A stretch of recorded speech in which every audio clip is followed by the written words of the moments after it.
Hello, and thanks for tuning in to the NASA SpaceX Crew-10 mission. I'm Chris Gebhardt with SpaceX Communications, and I'm joined by NASA's Anna Schneider.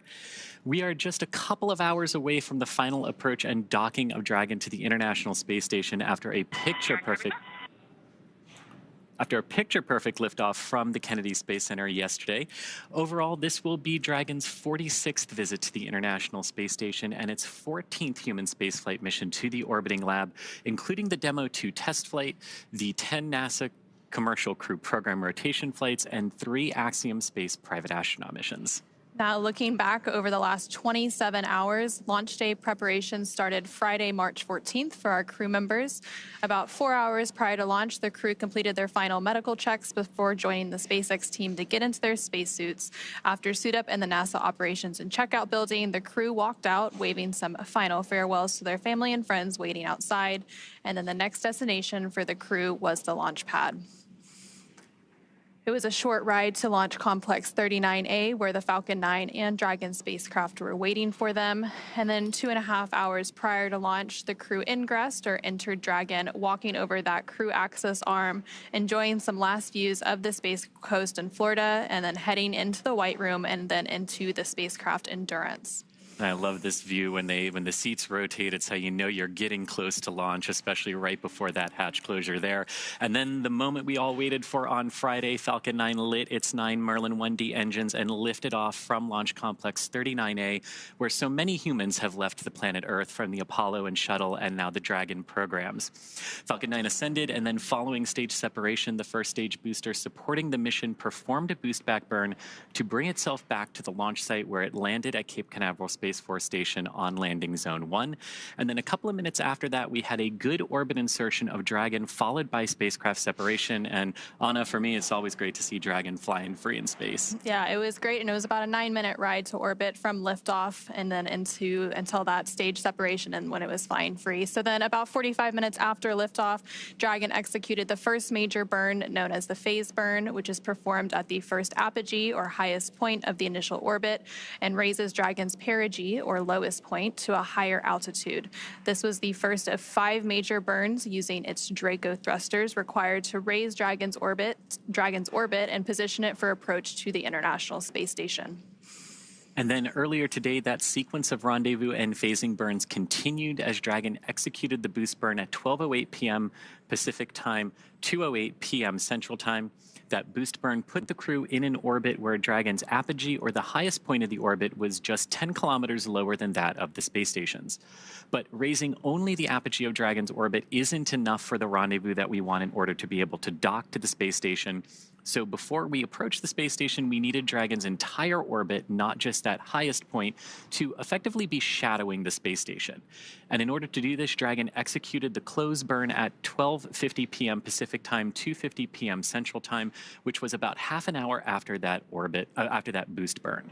And there on the left-hand side of your screen, you can see a glimpse inside that Dragon Endurance spacecraft carrying the Crew-10 astronauts as they make their final approach to the International Space Station. Now, as Chris was mentioning, that close burn placed Dragon in orbit roughly co-elliptic with the space station, meaning it was maintaining an orbit roughly 10 kilometers lower than the station the entire way around the Earth.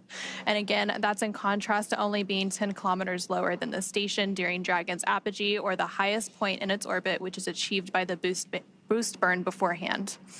After that, Dragon performed a mid-course out-of-plane burn to fully align its orbital track to match that of the space stations, and that burn took place at 1:34 p.m. Pacific, 4:30 p.m.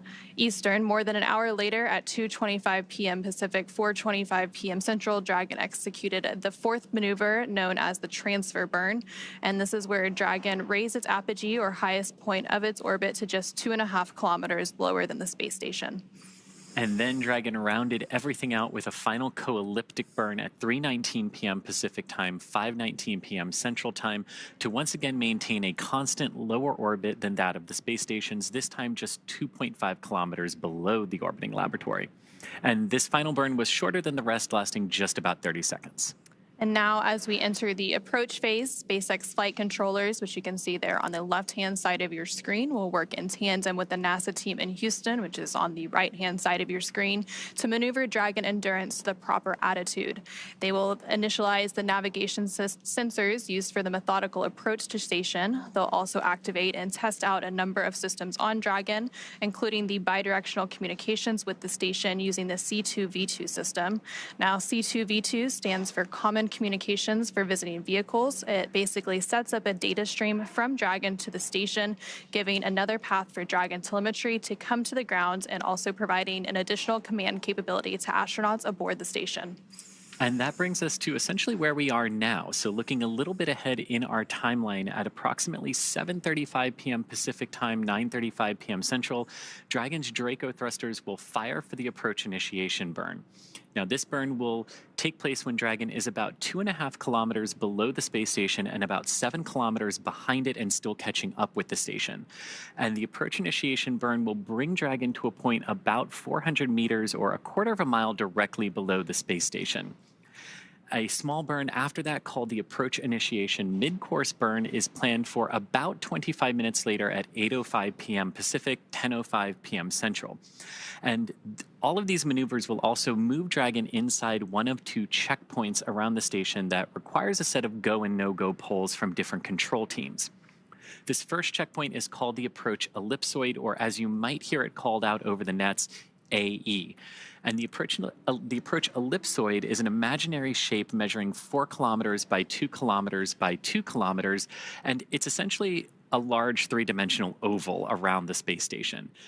Now, before controllers give Dragon permission to move inside the approach ellipsoid, the spacecraft will also be on what's known as a 24-hour safe trajectory. And all this means is that if for some reason the Dragon spacecraft should lose the ability to control itself, it would be at least 24 hours before the trajectory of those orbits would move Dragon inside the approach ellipsoid.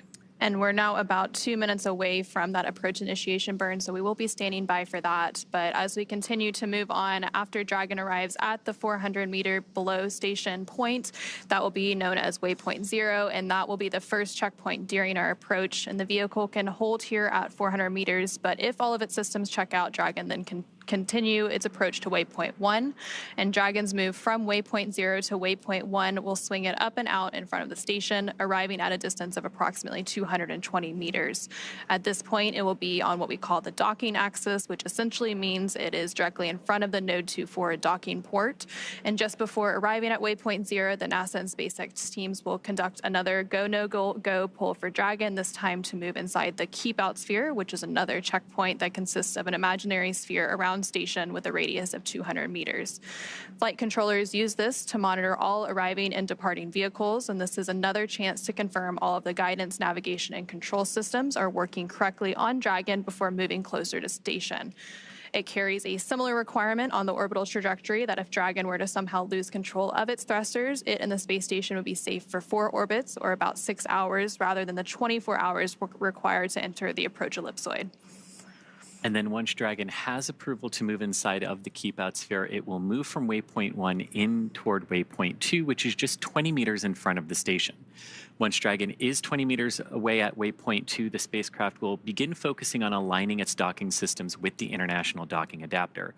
Shortly after that, we should hear a call out for CHOP, which stands for Crew Hands Off Point, a little less than 30 seconds before docking when Dragon is just a few meters from the docking port. And at that point, any abort would have to be done automatically by Dragon. Now, after that, it will be the grand arrival for our crew on the space station, where Dragon will fly in and make contact with that International Docking Adapter, giving us first what we call soft capture. The soft capture ring will then retract until sensors indicate it's time for 12 hooks to drive into place to give us that hard dock and hard capture between the 2 vehicles. And now that approach initiation burn is currently underway. It began about 40 seconds ago, so we are in that approach initiation burn. So the Dragon's 16 Draco thrusters that it has on it, some of those are firing to complete that burn. And then to round out the process to dock, once hard capture is confirmed, the station crew, namely NASA astronaut Butch Wilmore, will manually pressurize the vestibule or the area between the Dragon hatch and the station hatch. Meanwhile, umbilicals that provide audio, data, power connections from the station to Dragon are put in place, and then it's time for leak checks and hatch opening, which is currently timelined to come about an hour and a half after docking. And again, that approach initiation or AI burn is still ongoing. We're about a minute and a half into that burn taking place. And just before that burn started at about 7:08 p.m. Pacific, the flight controllers gave the go-no-go for that. SpaceX on the big loop. Approach initiation maneuver complete and nominal. If desired, please review your impulsive retreat recovery cue cards.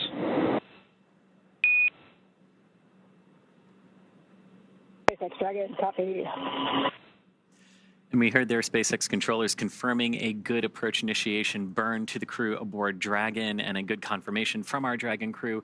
We also heard them talk a little bit about some of the manual cue cards that they can use because, as we said, before we get to that point of chop with the crew hands off, the crew can initiate an abort if needed. And so that AI burn that was completed was about 1.5 minutes long. Again, bringing Dragon closer into the space station. Dragon is now just over about 6 kilometers away from the International Space Station and continuing to make its final approach today. So as we continue in toward docking today, let's take a closer look at the Dragon spacecraft that's bringing... And Dragon SpaceX on Dragon to ground, you are go to initiate suit leak check procedure for .011.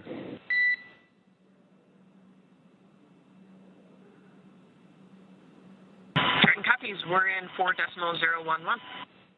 And you can hear that call indicating a suit leak check, which is what we would expect around this time. Just like at launch, the crew is in their launch and entry suits, also their docking suits, I guess you could call them, which just helps provide a little bit more protection during these critical moments of flight. And after launch and orbital insertion yesterday, the crew did get a chance to take off those suits and get a little bit more comfortable since it was about a 28-hour journey to docking. So they did have some food, they went through a sleep period, and now they're getting those suits back on and getting ready for some more integrated operations and docking.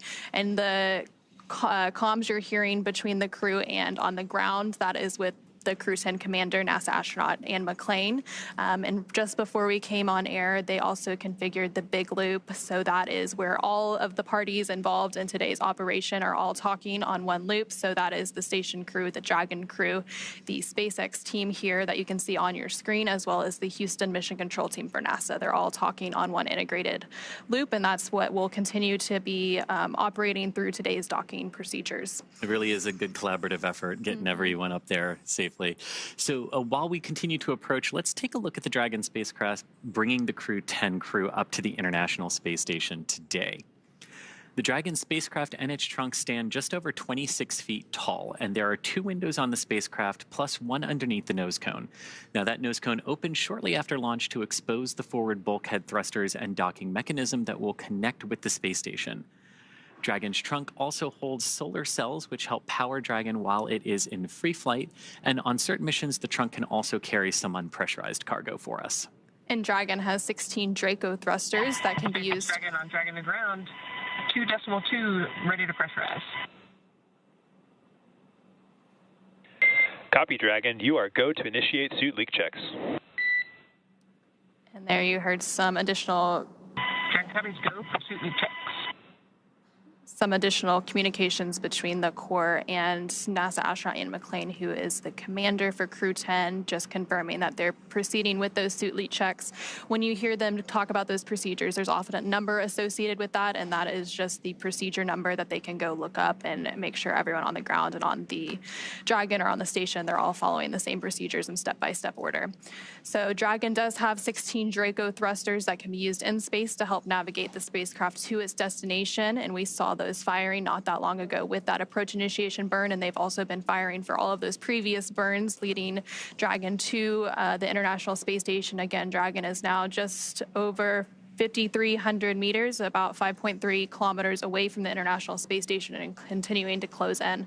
But those 16 Draco thrusters don't include the 8 Super Draco thrusters, which can be used for an abort, but they are no longer active once the crew is in orbit. That's right. And with that crew, speaking of, Dragon has definitely played a significant role in advancing our future in space by safely transporting crew to and from the space station. There are currently 4 Dragon spacecraft supporting human spaceflight missions to and from the station. Those include the Dragon Endeavour, Resilience, Endurance, and Freedom. Now, today's crew is flying aboard the Dragon spacecraft named Endurance, which has previously flown 3 crew rotation missions to the station, including Crew-3, Crew-5, and Crew-7. And overall, this is Dragon's 46th visit to the space station and its 14th human spaceflight mission to the orbiting laboratory, including those NASA Commercial Crew Program missions, as well as the private astronaut missions. So including Crew-10, SpaceX has flown 60 passengers since the Demo 2 mission in May 2020. And over the last 24 years, crews on board have also completed thousands of scientific and educational experiments, technology demonstrations, and Crew-10 will add to that. There's hundreds of experiments that they will be participating in. They themselves are basically an experiment through NASA's Human Research Program. A lot of data is captured on how humans react in space and all of the different body systems. And I know Remembers is actually part of the Human Research Program CIPHER experiment, which is a relatively new investigation that includes a suite of experiments on all of the human body systems, and it's a very integrated approach, so they will be contributing to that along with many others. Yeah, and like you said, about 200 experiments for Crew-10 while they are up there. Some of my personal favorites are a material flammability test for future spacecraft designs, as well as, engaging with students via ham radio experiments and using the station's hardware as well to help us experiment with lunar communications, which is pretty fun to think that we can use commercial off-the-shelf technology with the space station to see what it's going to be like to talk to each other and talk back on the moon. SpaceX Dragon on Dragon the ground, 4 nominal suits. Copy, Dragon. We see the same. And that is a good call there that you just heard from the crew on board Dragon to the core. And confirm we're clear to... And Dragon, I did not copy your last word. Please repeat. Yeah, just confirm we're go to open visors at this time. Affirm. Go to open visors. And you could hear that exchange between the crew on board Dragon Endurance and our core officer here at SpaceX Mission Control, core standing for the Crew Operations Resource Engineer, confirming good suit leak checks ahead of docking operations today, and the crew able to open their visors there and breathe Dragon's normal cabin air as they continue on into their approach today. Now, we were talking a little bit before that about the science experiments that they're going to be doing. So overall, more than 200 experiments for this crew across multiple disciplines, including life and physical sciences, advanced materials. I mean, really, it's kind of hard at this point with 24 years of continuous occupation of the space station to think of any facet of our life that the station and the science that it's enabled hasn't touched. And the International Space Station is actually going to approach a very important milestone later this year. It'll be the 25th anniversary of a continuous human presence, which is absolutely crazy to think about. So there's a lot of people under the age of 24, almost 25, that haven't lived a single day without the International Space Station having humans on board, which is an incredible milestone to think about. It really is. I remember the day the first crew launched, and it's amazing to be 25 years after that and never had a gap. And so during all of those 25 years, obviously, science has been a huge part of it. And as I mentioned earlier, those astronauts often serve as test subjects themselves, submitting blood and other samples. And so NASA's astronaut, Anne McClain, who's also the Crew-10 commander today, is participating in that CIPHER, or complement of integrated protocols for human exploration research investigation, which again is a suite of integrated physiological and psychological changes seen in space, which could provide valuable results for future deep space missions. Yeah, and one of those other experiments that I was talking about involves the use of the ISS's ham radio. And normally this is what's used for the astronauts to engage with students on the ground, to help teach students, how to communicate when you have to manually hold the receiver and everything. But what's really cool about this technology, too, is it's going to be used during Crew-10's stay on the station to test hardware and software for navigation and communication on the moon, called NavCom by NASA. But this is really cool, too, because it's not only using the space station's antennas to test our ability to send timing commands and time-coded messages to basically help the GPS network. But there's also an experiment like this that just recently landed on the moon on Firefly's Blue Ghost mission. So really cool to see different ways that we're using different machines to test lunar technologies right here on Earth and in the sky above us. And Expedition 73, which will begin in April once, of course, the Soyuz rotation finishes. So it'll be about a month that the Crew-10 is part of Expedition 72 before that Expedition 73 begins. But during that expedition, they will conduct a material ignition and suppression test, or SOFI-MIST for short, testing material flammability and in microgravity. And this research could improve fire safety on future missions, contributing to models used to select materials for space facilities and helping to determine the best ways to extinguish fires in space. And so Dragon is now less than 4,000 meters away from the International Space Station, continuing to close in on its target, so a little less than 4 kilometers. The next milestone that we are expecting is possibly that AI, or approach initiation mid-course burn. We were expecting that about 25 minutes after the approach initiation burn, and that approach initiation burn took place about 10 minutes ago at 7:35 p.m. Pacific. So we might have that mid-course burn in about 15 minutes. And then after that, a lot of the events will happen pretty soon after that. We'll get all to the waypoints and all through that. And then we'll have docking, hatch opening, and welcome the crew on board. After hatches opens, there will be a brief welcome ceremony to welcome the crew on board. It will actually be joint welcome and farewell ceremony for Crew-9, since Crew-9 will be departing in just a few days from now and bringing an end to their mission and returning back to Earth as well. And with Crew-10's arrival on the space station, it will bring the total number of people living and working on that orbiting laboratory up to 11. There are 7 crew members currently on board. And as you mentioned earlier, part of those 11 crew members in that joint welcome farewell ceremony will be the Crew-9 cadre of NASA astronauts Nick Hague, Butch Wilmore, and Sonny Williams, alongside Roscosmos cosmonaut Alexander Gorbanov. Now, the Crew-9 astronauts will bring, the Crew-9 astronauts, this basically allows them to come home, right? Because we like to do direct handovers between our crews to help get familiarized with the International Space Station right when they get up there. So one of the things that they will be doing is helping the Crew-10 crew get up to speed on those emergency procedures on board the space station.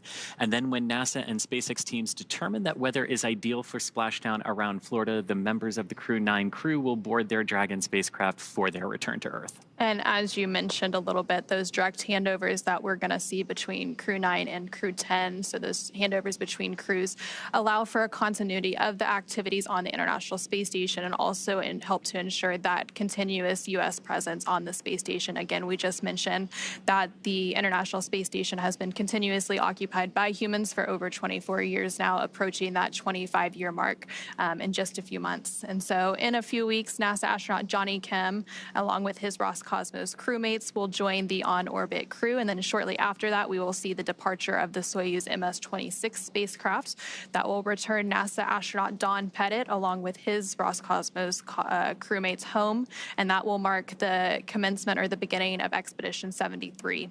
And that expedition will then be led by the new space station commander, which is currently on board the Crew-10 spacecraft, so JAXA astronaut Takuya Onishi.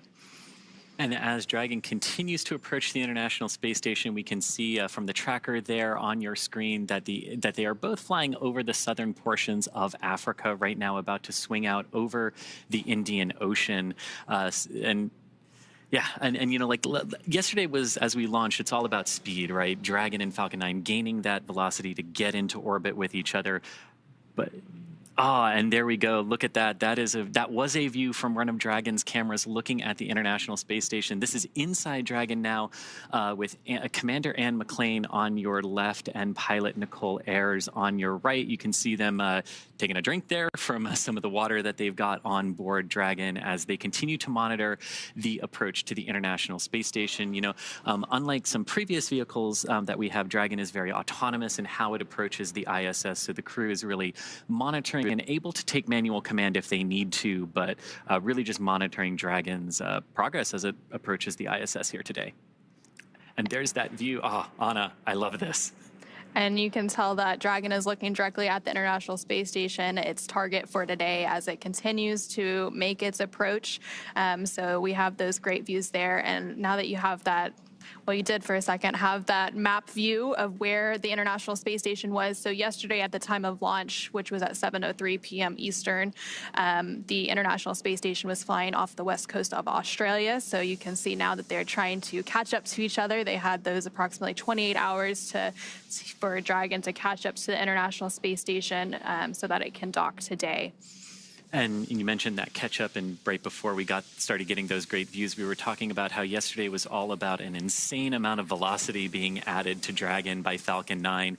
But today, while those vehicles are still going very, very fast, it's a very, very choreographed ballet almost. The vehicles are going to be moving very slow in relation to one another, and that's just to make sure everything stays right on track and as safe as possible as we come in to dock with the ISS today. And as we were mentioning earlier, so along with that choreography, so we have all of those checkpoints along the way to docking. So we have those waypoints that Dragon can stop at. The flight controllers here in Hawthorne, as well as the mission control in Houston, can make sure everyone is okay. Dragon systems all look good for docking. Station systems all look good to receive the vehicle. So all of those checkpoints and waypoints along the way are important for both the teams in space as well as the teams on the ground to just make sure everything looks good, and then they can continue to approach on in. And as we can see, and as we can see here, we've got two of our crew members on screen, and I think that on the left is NASA astronaut Anne McClain, right? Yeah. So, well, for a second you saw NASA astronaut Anne McClain on the left, so she's the Crew-10 commander. But let's go ahead and take a little bit of a moment to introduce you to the crew. So NASA astronaut Anne McClain is your Crew-10 commander. She was born and raised in Spokane, Washington, and then NASA selected McClain as an astronaut candidate in 2013. Crew-10 is actually her second space flight after launching aboard the Soyuz MS-11 in 2018 and serving as a flight engineer on the International Space Station for Expedition 58 and 59.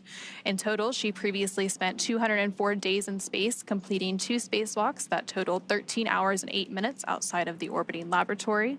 McClain is a West Point graduate and colonel in the U.S. Army. She's highly decorated and a Master Army aviator. She has more than 2,000 flight hours in 20 different aircraft. And McClain is also an avid rugby player and a former member of the USA Rugby Women's National Team. And I love, too, that she was actually on the space station when Dragon arrived for its Demo 1 mission. Then joining her is pilot Nichole Ayers, a NASA astronaut. This is her first space flight. Nichole is a major in the U.S. Air Force and the first member of NASA's 2021 astronaut class. She is a graduate of the U.S. Air Force Academy in Colorado Springs, Colorado. And Ayers has served as an instructor pilot and mission commander in the T-38. The F-22 Raptor, leading multinational and multi-service missions worldwide. She has more than 1,400 total flight hours, including more than 200 in combat. Nichole also has a twin and was born in San Diego, California. And then this is the second mission to the International Space Station for JAXA, or Japan Aerospace Exploration Agency, astronaut Takuya Onishi. He previously launched aboard the Soyuz MS-01 mission in 2016 and spent 113 days in space as a flight engineer for expeditions 48 and 49. Onishi received a Bachelor of Engineering degree in Aeronautical and Space Engineering from the University of Tokyo and then embarked on a career in aviation. He was selected as an astronaut candidate by JAXA in 2009, and during his stay on the space station, he became the first Japanese astronaut to capture the Cygnus spacecraft in space. And while he's not training, Onishi enjoys flying, playing the saxophone, movies, and hiking. And last but not least is mission specialist and Roscosmos cosmonaut Kirill Peskov. The Crew-10 mission is also Peskov's first trip to the International Space Station. Before his selection as a cosmonaut in 2018, he was a co-pilot on the Boeing 747 and 767 aircraft for airlines Nordwind and ICAR. Assigned as a test cosmonaut in 2020, he has additional experience in skydiving and zero-gravity training. And so between NASA astronauts Anne McClain, Nichole Ayers, JAXA astronaut Takuya Onishi, as well as Roscosmos cosmonaut Kirill Peskov, those are the cadre of 4 that make up Crew-10, who's currently approaching the International Space Station, again following that launch yesterday from NASA's Kennedy Space Center in Florida at 7:03 p.m. Eastern Time. So we recently did have that AI burn at around 7:35 p.m. Pacific. Coming up in about 7 minutes or so, we are expecting an AI mid-course burn. So that will be one of the final burns before we approach into the final stages of the docking process, and we reach that waypoint 0 expected about 20 minutes after that mid-course burn takes place. And as you can see here, these great views from the International Space Station looking at the Japanese robotic arm, part of the Japan experiment module facility that's up there on board the space station, and gorgeous views of Earth underneath. Now, when Crew-10 arrives at the International Space Station, they will be joining the Expedition 72 crew.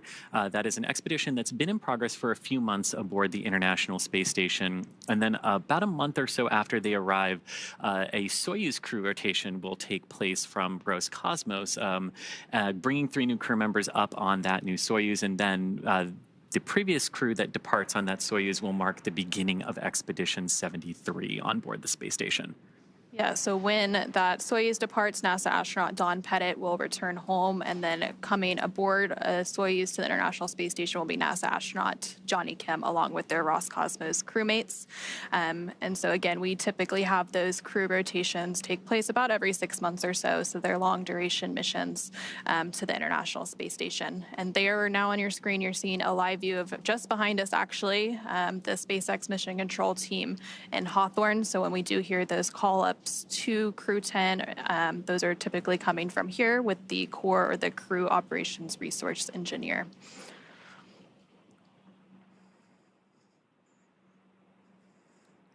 And, we've been talking a lot about, Crew-10, our 10th resupply, our 10th rotational mission for Crew for the commercial crew program. And this is just part of the storied history of crew rotations on the International Space Station over the last 24 years. The Soyuz we've mentioned is one of the vehicles that has done this, Dragon as well. The shuttle's also responsible for some crew rotations. It's just really impressive to think about what has gone on across those 25 years of near permanent human habitation on the space station. Yep, and so the space station has been occupied, of course, almost 25 years. There are a lot of commercial players coming into play, and so we also have our commercial low Earth orbit development program that's looking towards the future of what's next for low Earth orbit once the International Space Station does retire. Of course, it's made incredible contributions so far, though, and it has several years to go. But while we continue on Dragon's approach to the International Space Station, why don't we go ahead and check in with the International Space Station Flight Control Room and NASA's Gary Jordan. Hey, thank you, Anna. Thank you, Chris. Welcome to the International Space Station Flight Control Room here in Houston, Texas. The teams here are working jointly with the teams in Hawthorne, California, monitoring the operations that are in space right now. Crew-10 approaching the International Space Station, about to enter inside the approach ellipsoid. The teams here in the room are currently polling for that next milestone. The approach initiation brings them up to what's called waypoint 0, just below the International Space Station. In just a few minutes, the Crew-10 vehicle Endurance is expected to perform what's called a mid-course maneuver, an approach initiation mid-course to converge on waypoint 0. This is right below the International Space Station. Teams here in the room are polling to make sure that the next milestone that happens from waypoint 0 to waypoint 1, right immediately in front of the International Space Station, that the teams here are go for that next milestone. When Endurance makes its way to waypoint 0, it will not pause. It will continue on to waypoint 1 right in front of the International Space Station. There are a couple of things that the teams here in the room need to check off to make sure that Crew-10 is ready for docking. The International Space Station's solar arrays are in what is called the feathered position. That means they are folded back and locked into a position that is minimally invasive, allows the station to draw power from the sun, but does not interfere with any of the docking and attitude controls that are necessary to hold the station's position. Meanwhile, the Attitude Determination and Control Officer here in the room, called ADCO, is coordinating with the Russian colleagues and the Russian thrusters on the Russian side of the International Space Station to ensure that we are configuring the station itself for docking. Inside the International Space Station, the crew is preparing for Crew-10's arrival. Nick Hague is setting up his workstation for monitoring procedures, though the crew has the prime controls as a backup for the automated docking of Endurance to the International Space Station as a safety precaution. Nichole is receiving that data through the Common Communications for Visiting Vehicles, or C2V2, a data link between Crew Dragon and the International Space Station, giving live telemetry and giving Nichole the ability, if necessary, to perform an abort if there were any contingency scenario, a scenario that Nichole himself is trained for. Butch Wilmore, NASA astronaut, will be preparing the hatches for opening once Dragon is docked to the International Space Station, slated for 11 p.m. Central Time tonight. Butch Wilmore will work through the hatch opening procedures. There are several hatches to get to the crew, including the Node 2 forward hatch at the very front of the International Space Station, followed by the A-Pass. It's the last hatch right before you see the Dragon hatch. And there's a vestibule in between that needs to be pressurized from vacuum up to sea level, 14.7 pounds per square inch. All of that will happen after docking. In the meantime, NASA astronaut Don Pettit setting up cameras inside. Once Crew-10 is docked and the pressurization between the vestibule is up to pressure, it'll be the Crew-10 astronauts and cosmonaut aboard that'll float through and be welcomed by the Expedition 72 crew. All of that underway right now. We're expecting the mid-course maneuver and all of the maneuvers ahead to get through those next milestones for a docking tonight at 11 p.m. Central Time. We're right here with all of the action and following along with you over in Hawthorne. So for the next few steps and to follow Crew-10 and the astronauts aboard, let's go over back to Hawthorne with Anna and Chris. Back to you guys. Thank you so much, Gary. It was great to hear that update from the International Space Station Flight Control Room. During your update, we did hear that the approach initiation mid-course burn happened and it was completed. It was all good. I went as planned, and again, that burn was just to further fine-tune Dragon's path. And there you briefly saw a view from the International Space Station looking at Dragon as it makes its final approach to the International Space Station. So now coming up, once Dragon arrives at 400 meters below the station, it will be what is known as waypoint 0, and that will be our first checkpoint during our approach, and the vehicle can hold there at 400 meters, but if all of its systems check out, Dragon can then continue its approach to waypoint 1. And Dragon's move from waypoint 0 to waypoint 1 will swing it up and out in front of the station, arriving at a distance of approximately 220 meters. And at this point, it will be on what is known as the docking axis, which essentially means it is directly in front of the docking port. And the crew are headed to the forwardmost port of the station today, the Node 2 forward, which is the forward-facing port. And Dragon has docked to Node 2, also known as the Harmony module, for all of the crewed missions so far, because that is where both of the International Docking Adapters, or IDAs, are located. And then once Dragon is only 20 meters away from the space station at waypoint 2, the spacecraft begins focusing on that final alignment of its docking systems with the International Docking Adapter. Shortly after that, we are likely going to hear a call out that says CHOP, which stands for the Dragon SpaceX on the big loop, mid-course maneuver complete. Trajectory has converged on waypoint 0.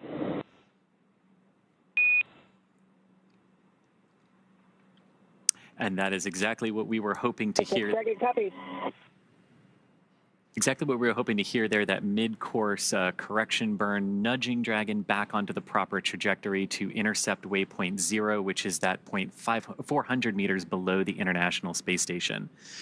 Now, going a little bit ahead in our process, when we're about ready to dock with the International Space Station, one of the final things we're going to hear is what's called CHOP, crew hands-off point, a little less than 30 seconds prior to docking. That's the point where all aborts would have to be manual, but as we actually heard a few minutes ago, right after that approach initiation burn, the crew does have manual options available to them, but right now just monitoring Dragon as it cruises in autonomously for that docking a little bit later tonight. And you can see that live view and a beautiful view at that of Dragon Endurance as it approaches the International Space Station. Now, these views are being captured by cameras on the International Space Station, which is Dragon's target for today. And the International Space Station and Dragon are currently flying about 260 statute miles over the Indian Ocean. And so after CHOP, and as we make that initial capture and the grand arrival, when Crew-10 arrives at the space station, Dragon will fly in and make contact with those international docking adapters, giving us what we call soft capture. And the soft capture ring then retracts until sensors indicate it's time for 12 hooks, 2 sets of 6, to drive in place to give us a hard capture and firmly secure Dragon to its new home on the space station. Then the station crew, namely NASA astronaut Butch Wilmore, will manually pressurize the vestibule or the... And Dragon SpaceX on the big loop. Ground has pulled go for approach 0 and enabled the maneuver. Expected maneuver start time is approximately 0321 Zulu. Reminder that Dragon will nominally continue its approach through waypoint 1 towards waypoint 2 without stopping.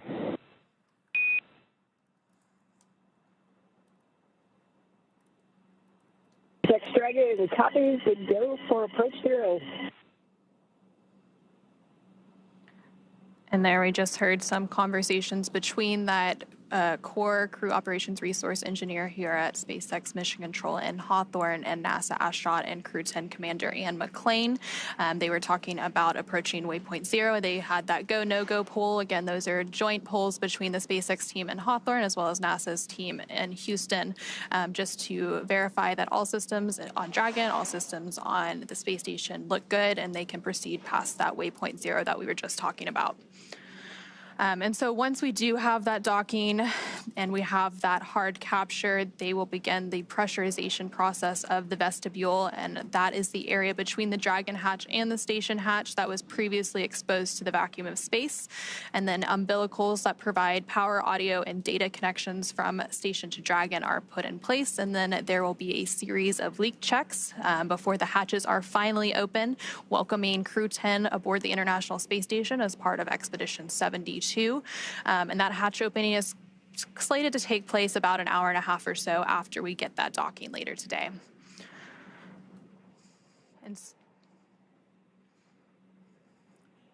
And so following a liftoff yesterday at 7:03 p.m. Eastern, 4:03 p.m. Pacific, a lot has happened since then. So there was that 9-minute ride to orbit before we had that orbital insertion and Dragon flying free. And there you see Dragon flying free continuing to on your screen following that about 28-hour journey. Station Houston on the big loop.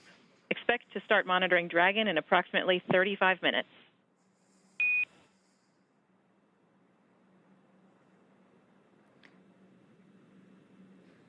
And there you heard some additional call-ups to the crew, this time to the International Space Station crew. Again, we mentioned earlier, they're all talking on what is known as the big loop. So all 4 parties that are involved in today's operation, so the Dragon crew, the space station crew, the SpaceX team, as well as the NASA team and their mission control, they're all talking on one loop. So that specific call out was up to the space station crew, because today we will have NASA astronaut Nick Hague monitoring Dragon's approach. And so they were just saying that there's about 35 minutes before that monitoring will begin taking place by NASA astronaut Nick Hague. And we've talked, that's part of what we've talked about that cooperative element of the docking sequence. While Dragon can do this autonomously, there's folks here at SpaceX Mission Control in the ISS flight control room and on board the ISS, making sure that, just monitoring, again, making sure everything is going as we want it to today. And you can see there, Dragon kind of exiting off the top of your screen. The camera will pick it up again there as Dragon goes over Earth there. You can see its nose cone opened up, and that you can see the forward docking adapter there, which is what is aimed at camera right now.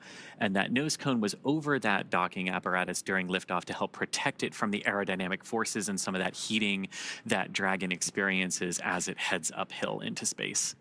So yesterday, after we had liftoff and that orbital insertion, and after that nose cone was opened, that nose cone that you were just mentioning, Chris, that is actually when the 0G indicator was revealed. So NASA astronaut Ann McClain revealed Crew-10 zero gravity indicator, and it was a crochet origami crane, which is an international symbol of peace and unity. So NASA astronaut Ann McClain provided some really lovely words on that zero gravity indicator. And those zero gravity indicators have quite the history. Many crews before them have had their own zero G indicators. And so that specific crane was actually hand crocheted.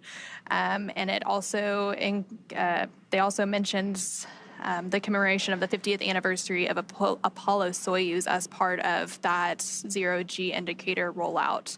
That's right, 50 years this year. So a lot of milestones this year in the space world: 50 years of Apollo-Soyuz, 25 years of International Space Station continuous human presence. There's a lot that's happened and a lot to look forward to, especially with all of the commercial space activity going on so far this year and into the future. That's true, and SpaceX right in there with you. Crew-10 actually lifting off on the 23rd anniversary of SpaceX's founding. As well. And that zero-G indicator, too, one thing I really liked about it is its name was Drug, which was the Russian name for friend. And as Commander Anne McClain said, it is a nod to the unique and deep cultural traditions from which each of us come. So noting the very international nature of this crew. And so some of the previous indicators, so Crew-9, who is obviously currently on board the International Space Station, their indicator was actually a plush baby falcon named Aurora. So it previously flew on 2 Russian Soyuz capsules, including the flight that resulted in an emergency abort that NASA astronaut Nick Hague was actually a part of. And so Nick Hague is now going to be monitoring today's approach, and he will also return home after that handover period with Crew-9 back to Earth. And, you know, as we're talking about zero-G indicators, I got to say my favorite is the little plushy Earth that went up on the Demo 1 mission. You know, we talked a little bit earlier, Anne McClain was on the space station when Dragon arrived for its uncrewed Demo 1 test flight, paved the way for all of these crew rotation flights for NASA and for Axiom Space as well. And that little plushy Earth, oh man, I smiled a lot looking at Anne's smile when she saw that sitting inside the Dragon capsule. And then you can see Anne there on the right-hand box. Anne is on the left-hand side working on that tablet right now. Now a view of the International Space Station. So this is cool. You've got the ISS looking down at Dragon on your left, and you've got Dragon looking up at the ISS on your right. I mean, the views don't get much better than that, except for maybe the 4 people who are in Dragon. And so the International Space Station and Dragon are currently flying just off the coast of Australia, again, as they make that, or as Dragon makes its final approach to the International Space Station. So Dragon is currently about 560 meters away from the International Space Station and continuing to close in. Again, we recently did have that go past that waypoint 0. So next up will be that waypoint 1 that we expect in just a few minutes.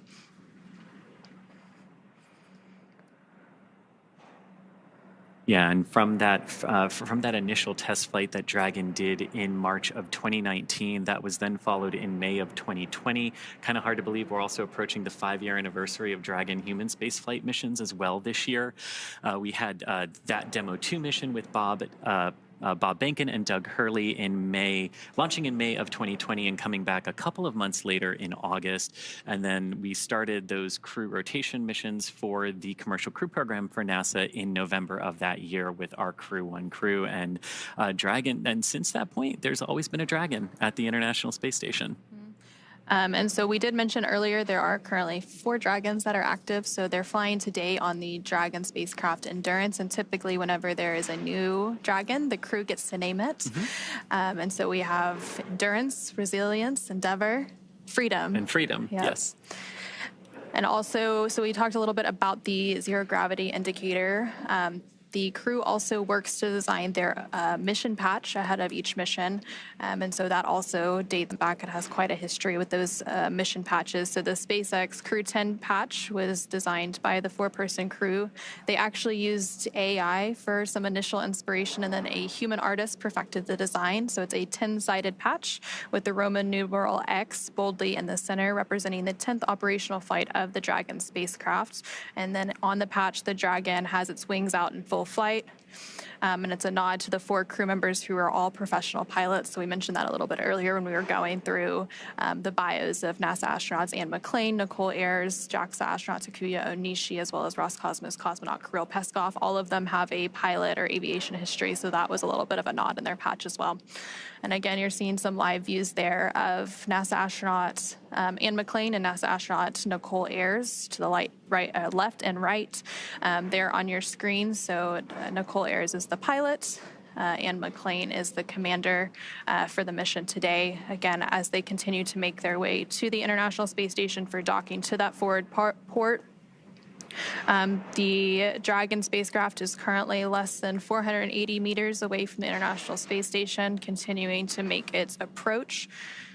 And you know, we're seeing these views from Dragon looking up at the International Space Station. And this Dragon vehicle is actually the second design of the Dragon that we have had. We started with a cargo vehicle, and we actually have the first one hanging right here behind me today. And honestly, what I love about this, watching Crew-10 approach the ISS, the 14th Dragon human spaceflight mission to the space station, and that very first Dragon that was only carrying cargo, we put a window in it, not because we had to, but because we wanted to symbolize that one day we will be carrying crew, and one day we will be doing exactly what we are doing here today. And just kind of gives me goosebumps to look at Dragon 1 versus the new shiny Dragon we got. And so obviously they've had that 28-hour flight, and I'm sure they've been able to take advantage of looking out those windows and the amazing views of Earth below them as they make their way to the International Space Station, which there you can see a view of the International Space Station on your screen. Again, those views are captured by the cameras on Dragon. So this is basically a point of view of Dragon looking at the International Space Station. And you can see there, you know, you've got if you sort of look at the space station and how it's oriented right now, you've got a small bar that sort of goes across the top. Those are the European and Japanese modules of the space station. You've got the US and Russian modules sort of going down in a line, forming that T, and then you have the huge solar array truss and the wings of the space station, if you will. And so Dragon is now about 440 meters away from the International Space Station. And again, that waypoint 0 mark is at the about 400-meter point. So they should be reaching that waypoint here pretty soon. But again, they had that go, no-go pull to proceed through waypoint 0 and then on to waypoint 1. So they won't have to pause at waypoint 0 once they reach that 400-meter mark. Which is, and that's what we were sort of saying earlier. We have these moments when we can stop to make sure that everything is in alignment. But if everything is already in alignment, there's really no reason to stop, and we can proceed forward. And so once they do proceed forward, they'll then get to waypoint 1 and waypoint 1. So you go from 400 meters at waypoint 0, and then waypoint 1 is about 220 meters. And that's when we get to that docking axis arrival. And so they'll have that go ahead and proceed to that point. And once they are on that docking axis, it basically means they are directly in front of the port. So that forward port on node 2, the Harmony module that they will be docking to today. So Dragon will be looking directly at that International Space Station docking at port, and they can do some final alignment checks if they need to. And then from there, they will then move to waypoint 2, which is just 20 meters away. And there you can see another view of Dragon. This is a camera on the International Space Station, and they're currently flying over Sydney, Australia. So that's the International Space Station looking out at Dragon. Those cameras are actually controlled by one of the flight controllers in Mission Control in Houston. So the Cronus typically operates those cameras, and they're the ones that are manually moving those cameras up and down and trying to find Dragon and keep a focus on it so that we can have these amazing views here today. And as Dragon, as you mentioned, that waypoint 1 point about 220 meters from the International Space Station, that's very close to, but just outside what's known as the keep-out sphere for the International Space Station. This is the sphere that any visiting vehicle needs to stay outside of until given explicit permission to proceed in closer to the International Space Station. We would expect that go, no-go pull to either come when they're holding at waypoint 1, or if they don't need to hold at waypoint 1, shortly before there, to then proceed into waypoint 2, 20 meters from the station. Again, another point where they could hold if they need to, and we have on past flights seen them hold sometimes at that waypoint 2 20-meter point for a variety of reasons. Sometimes it's alignment, sometimes it's been visuals and lighting conditions, with just where the International Space Station is in its orbit. Might seem kind of odd to think that, wait, why would we need to wait if we can dock at night? But shadows are really important in understanding them and how they interplay with the autonomous navigation systems. And so we're actually pretty close to that waypoint 0 mark. We're about 403 meters. So Dragon's about 403 meters away from the International Space Station. So just around that waypoint 0 mark that we've been talking about. Now Dragon will continue past that point and into waypoint 1, which is again that 220 meter mark. So it really is just a choreography that it follows throughout its final approach and docking today. And if you think about the overall trajectory of approach here, you can kind of think of it as like an airplane that's in the air, where you're directly underneath it, but then you can walk in front of it and up to its nose. And that's sort of what Dragon's going to do here, moving from waypoint 0 up to waypoint 1. So you were mentioning the keep out sphere. So that's one of those invisible boundaries. There's also the approach ellipsoid, which we mentioned a little bit earlier today, but Dragon's already inside of that approach ellipsoid. So that's outside of the keep out sphere. And that's that 4 kilometer by 2 kilometer by 2 kilometer boundary. Basically, it's the neighborhood of the International Space Station. So once a visiting vehicle such as Dragon, makes it into that approach ellipsoid, that's when a lot of those joint and integrated operations begin. And again, to enter into the AE, Dragon or any visiting vehicle has to be what is known, it has to be on what we call a 24-hour safe free drift trajectory, which means the spacecraft would not cross into the AE or the approach ellipsoid for at least 24 hours.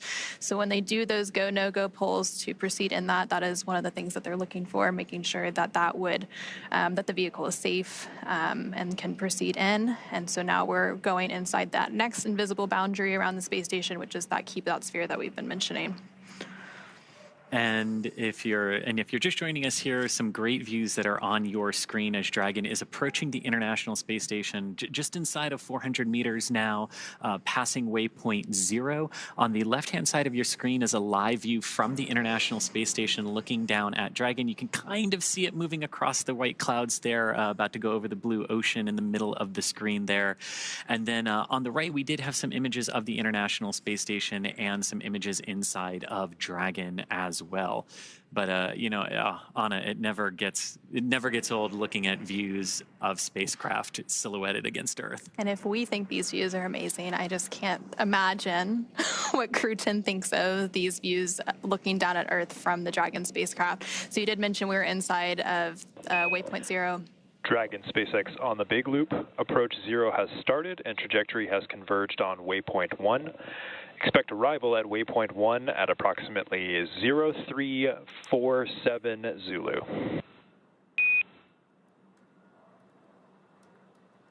SpaceX Dragon on the big loop, copy 0347 Zulu for waypoint 1. And you hear that sequence of calls there confirming that Dragon successfully passed waypoint 0 and the trajectory has aligned where we want it to waypoint 1. So everything going very, very good there. And we're expecting the arrival there at waypoint 1 in just about 25 minutes from now. So once we get to waypoint 1, Dragon will be about 220 meters away from the International Space Station. So again, this is another checkpoint on the way to the International Space Station. And then that final checkpoint is waypoint 2, which is just 20 meters away. And then from there, we will have that initial contact and capture, what is known as soft capture, before those 12 hooks, 2 sets of 6 deploy to have that hard capture. And then they can begin releasing those umbilicals for data and power, and then begin the pressurization activities for the vestibule, which is that area between the station hatch and the Dragon hatch that had been previously exposed to the vacuum of space. They'll conduct some leak checks, and then, of course, welcome the new crew aboard the International Space Station. And yesterday when we lifted off, we were talking about the precise second that we had to lift off to be in the correct plane to reach the International Space Station today. And liftoff times are very, very choreographed, tightly choreographed to make sure we can do this. But once we get into orbit, it becomes a little bit different, right? And the timings of various burns, the timings of arrivals can all change. And That's basically because you've got Earth's gravity pulling on the spacecraft, you've got the moon, you've got some of the other planets, and the orbits, we do really good at predicting them, but once we see what the spacecraft is actually doing, it helps us refine those timelines a little bit like we saw today. And the timings of those burns changing a little bit, maybe not needing to do some of them if Dragon is doing really well. So it really is interesting how it shifts from super precise to now we've got to see what they're actually doing in space. Typically, when we have a launch, we have what's known as a targeted docking window. So then, of course, it shifts a little based on those burns, whereas the launch itself is an instantaneous launch window, so it has to go at that exact minute and second.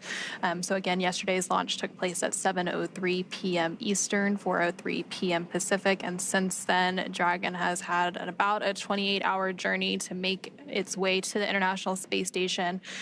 Dragon is now just about 330 meters away from the International Space Station. It's now inside waypoint 0, approaching waypoint 1, which is that 220-meter mark. And then from there, it'll continue on and enter inside what is known as the keep-out sphere, which is that 200-meter boundary around the International Space Station before we have that docking. So it's been a long journey for Crew-10 since launch yesterday, and even before that, because they had all of those preparations leading up to launch, getting suited up, those final medical checks, all of the various processes that they went through prior to that liftoff at 7:03 p.m. Eastern, 4:03 p.m. Pacific. So I'm sure they will be glad to be welcomed on board the International Space Station in really just a few minutes from now. Yeah, and after that liftoff yesterday, and after the crew initially got onto orbit, there were some things that they needed to do as Dragon, configured itself for the orbital journey up to the International Space Station today. The crew got some time to eat, they got some time to rest and relax as well over the course of the last 28 hours. So it hasn't just been fully in their suits, in their seats. They were able to take those suits off shortly after liftoff. They are, of course, back in those suits now because during the more critical operations of spaceflight, such as launch, docking, undocking, and reentry and splashdown, we do have the crews in those intravehicular activity suits, or IVA suits as we call them. So you'd mentioned a little bit some of the free time that they've had without those suits. They did have that sleep period. They woke up today around 8 a.m. Central, 8 a.m. Pacific, 10 a.m. Central. So they've been up for about 10 hours or so getting ready for today's docking operations, but they did have that time to take a nap and get well rested and ready to be part of the Expedition 72 crew, and also on the International Space Station. Not that long ago, the ISS crew was actually asleep right before we came on air. So they finished those post-sleep operations that they go through to start getting ready for today's docking operations. Again, NASA astronaut Nick Hague will be monitoring Dragon's approach. And SpaceX Dragon on the big loop. Expect reconfiguration of C2V2 return link to support docking video shortly.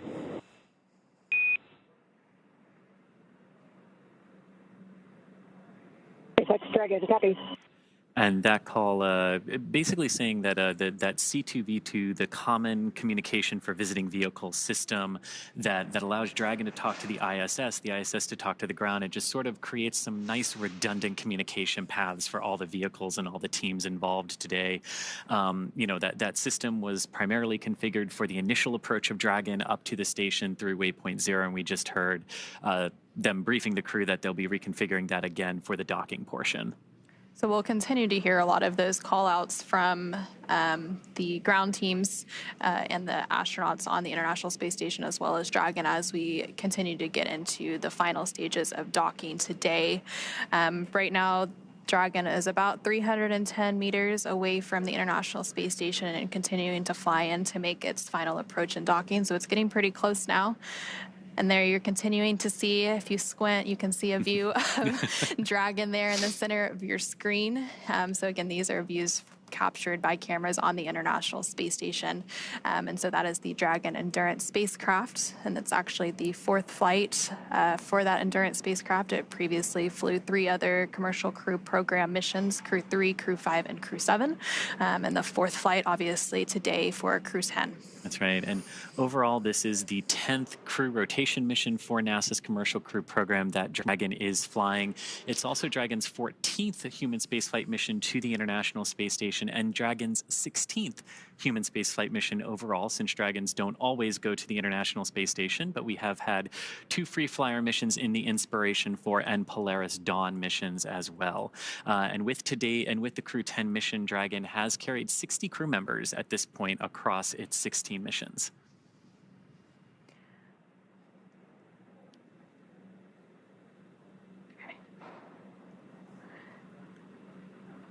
And so, yeah, Dragon has had 10 rotational missions, so that continues to be part of NASA's Commercial Crew Program. We also have, of course, the Commercial Resupply Services, and we have the Commercial Earth Orbit Development Program working on potential future commercial space stations. So space is really becoming a commercial public-private endeavor. And you see that here as Dragon is docking to the International Space Station, obviously a government platform, but commercial partners bringing crew and cargo and things to the International Space Station. Again, once Crew-10 is on board the International Space Station, they will partake in a multitude of science experiments, technology demonstrations, all for the benefit of humanity. And so as Dragon continues to make its final approach to the International Space Station, now about 370 meters away, let's go ahead and turn it back over to NASA's Gary Jordan at NASA's Mission Control Center in Houston.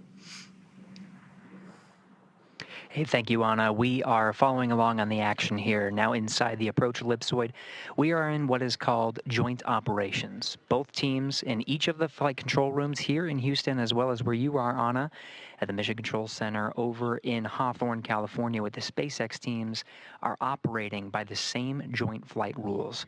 They're working through the procedures step by step, doing go, no-go polls along the way to make sure that all teams are ready for the next steps. The teams here in Mission Control Houston are currently polling to make sure that we can pass waypoint 1 and go inside waypoint 2.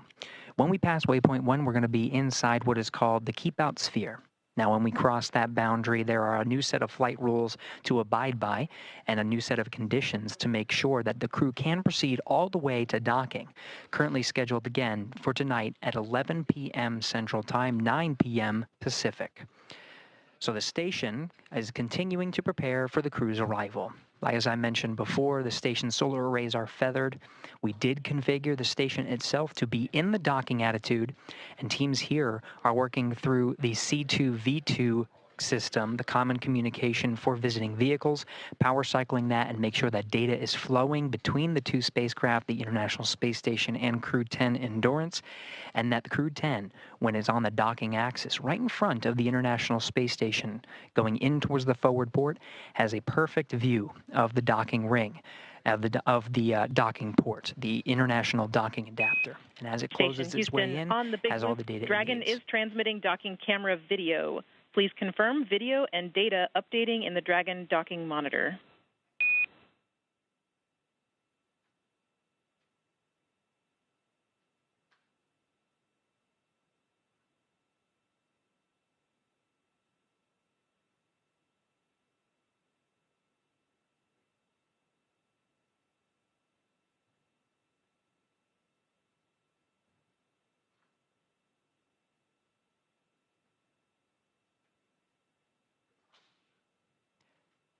That was Capcom Tess Caswell here in Mission Control Houston, standing by for confirmation from the crew aboard Endurance. This was the troubleshooting issue I was addressing with the common communications for visiting vehicles, power cycling that system to make sure that they could have that video once they get on the station's docking axis.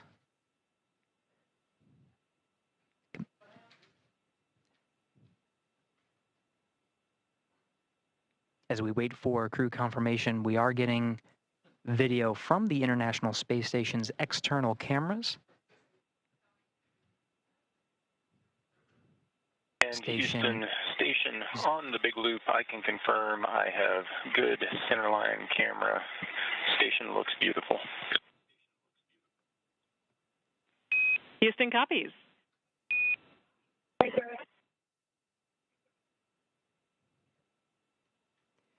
Now, it's critical that the teams communicate on this big loop to make sure all stakeholders are aware of the progress that's being made. That's cycling to enable Nick Hague, who's aboard the International Space Station. He's got a display in front of him monitoring the docking operations and receiving data from Dragon itself into the International Space Station. This is a safeguard. Dragon's rendezvous and docking to the International Space Station is a fully automated process. However, Hague does have an ability to execute commands if necessary, but really only there for monitoring. So that C2V2 power cycling allows him to have the view from Dragon itself as it moves up towards the docking axis, which you're seeing now on your screen from the external cameras aboard the International Space Station.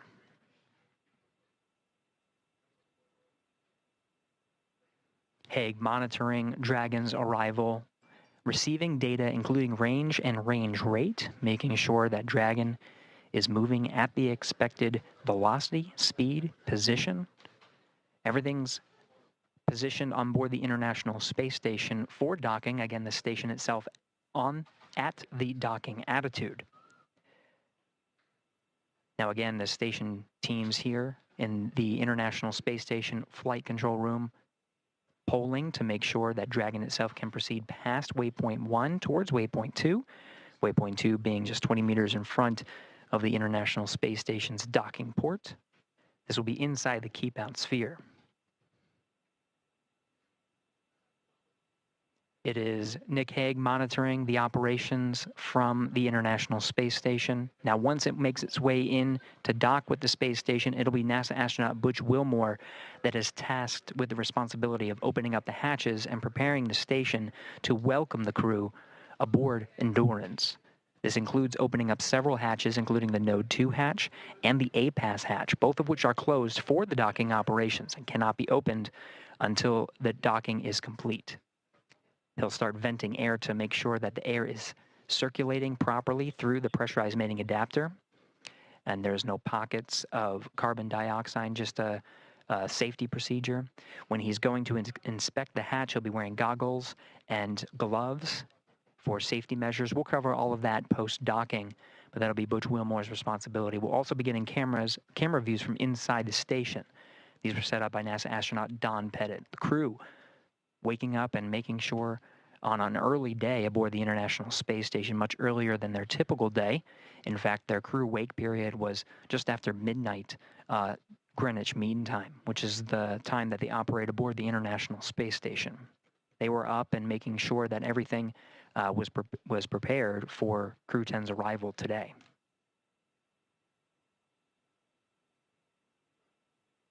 Now we're making our way up the docking axis, beautiful views as Endurance makes its way above the horizon of the Earth. Again, it's making its way towards the docking axis. This is immediately in front of the International Space Station. The camera views from Dragon itself illuminating the solar arrays. You can see the original solar arrays of the International Space Station, as well as the IROSAs, the rollout solar arrays that are augmenting some of the station's power. This as part of a process to continue the science done aboard the International Space Station, which is, of course, the mission of the astronauts and cosmonaut aboard Crew-10. Crew-10 really just a transport mission to get to the International Space Station. Once there, they join Expedition 72 for at least a time. Don Pettit, NASA astronaut Don Pettit, will be returning aboard a Soyuz. Once that Soyuz undocks, crew on board the International Space Station officially begins Expedition 73, continuing the great science and technology demonstrations that are necessary in low Earth orbit to prepare for future human missions to deep space, including the Moon and to Mars.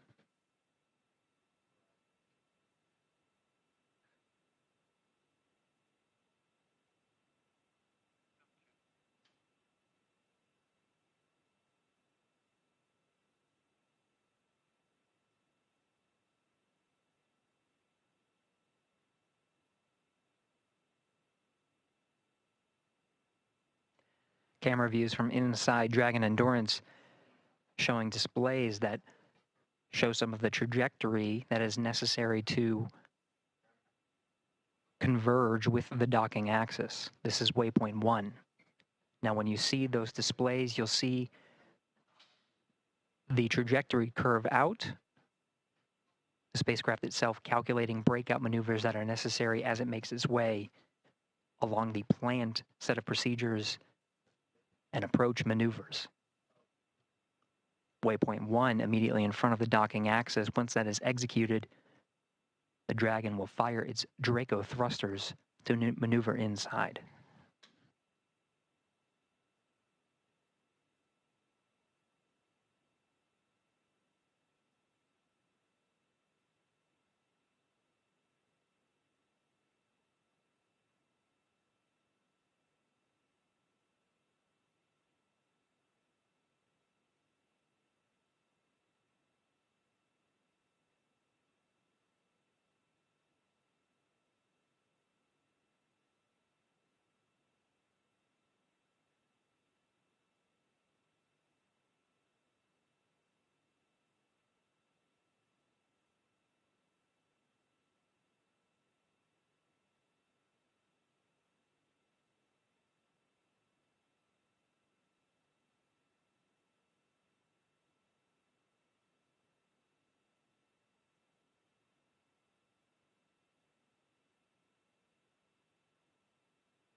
We're inside 6 minutes from the planned arrival of Waypoint 1, continuing to get these fantastic views provided from the International Space Station, as well as from inside Dragon itself.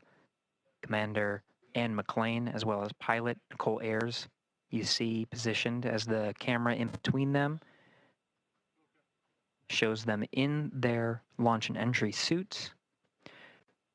We did hear before that they are allowed to bring up their visors through these set of procedures. Those suits are donned prior to joint operations, and they'll close their visors as part of the next dynamic phase, which will be the docking, which just as an added safety measure.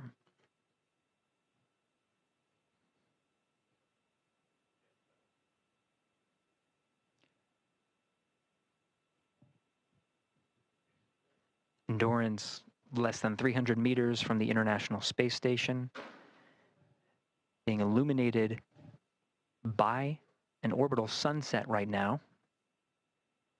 The views you see of Earth and of Dragon will start to get a little darker as we enter into an orbital sunset and orbital nighttime.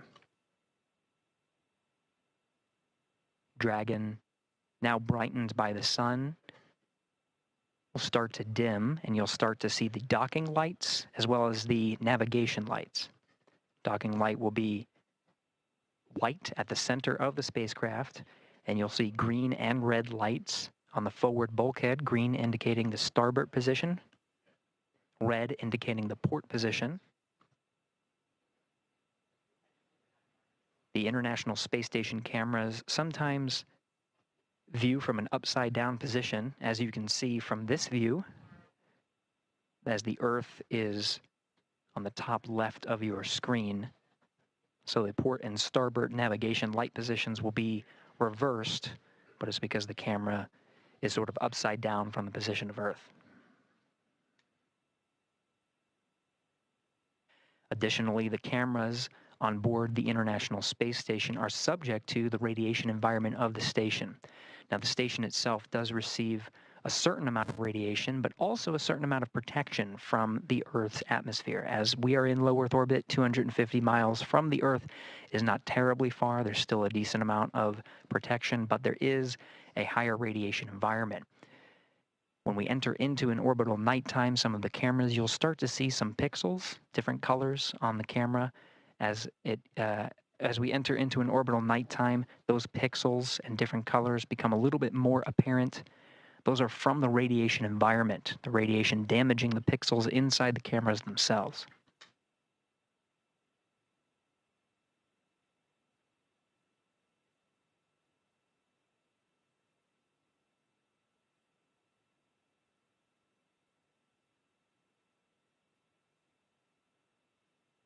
Inside 3 minutes from Waypoint 1 arrival,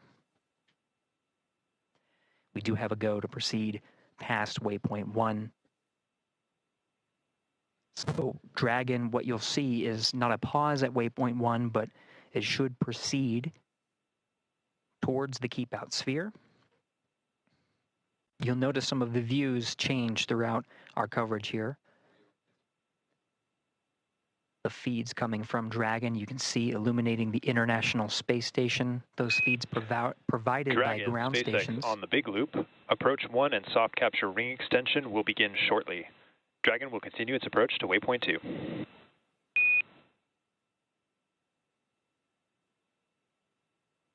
SpaceX Dragon, copy all.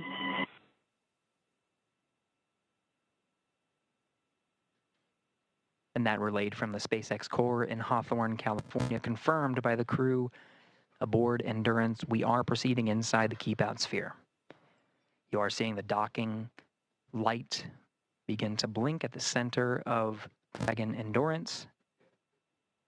Features of Dragon becoming a little bit more apparent. The nose cone fully open, exposing the docking ring and the forward bulk of the Dracos. You did hear that Dragon will extend the soft docking ring mechanism. This allows for a cushioned contact as Dragon makes its way toward the International Docking Adapter. Docking comes in several phases, which includes contact and a soft capture, which is initiated by the docking ring. That docking ring is retracted to pull Dragon in closer to the International Space Station, and then begin a sequence to hard dock Dragon to the International Space Station. There are 12 hooks that are driven to really latch Dragon to the International Space Station. They're deployed in 2 sets of 6, and those will be confirmed by the crew. Once all of the hooks are driven, there is also an umbilical that extends and connects to an interface on the International Space Station side to provide power and data transfer between the 2 vehicles. Dragon right now operating on battery power and solar power that's generated from the trunk. Once Dragon attaches to the International Space Station, it'll be receiving power from the International Space Station through the duration of its stay aboard. We did hear confirmation that Dragon is passing waypoint 1. So we're now moving inside the docking axis and towards the keep out sphere.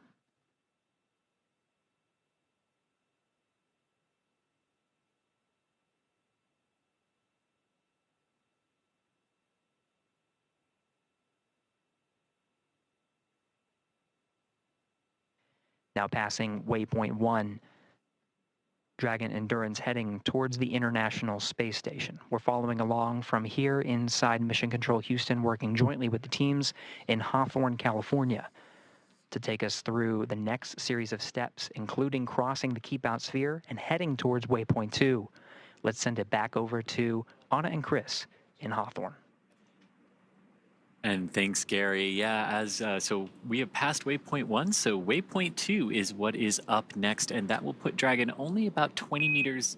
Station Houston on the big loop. Monitor approach per step 3 of 1.102, Dragon approach and retreat monitoring.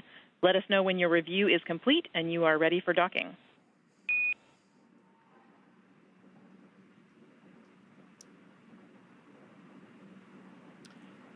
You heard that. Station copies on the big loop step 3, and I can confirm that review is complete and we're ready for docking.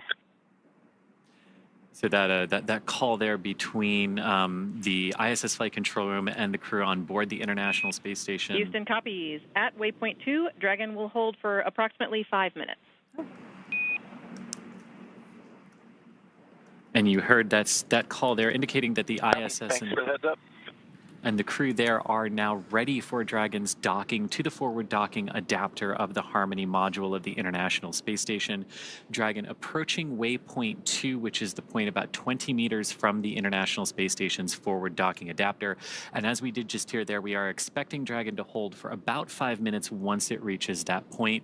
It crossed through waypoint 1 and waypoint 0 without having to hold. But again, these waypoints or checkpoints are places we can hold if we need to, and if we don't, we can proceed forward through them. And so we have gone through 2 of those waypoints, so waypoint 0 and 1, and so now Dragon is less than 200 meters away from the International Space Station, about 170 meters currently, away from its target of that node 2 forward docking port. And there you're seeing a great view on your screen of the Dragon Endurance spacecraft as it makes its final approach to the International Space Station.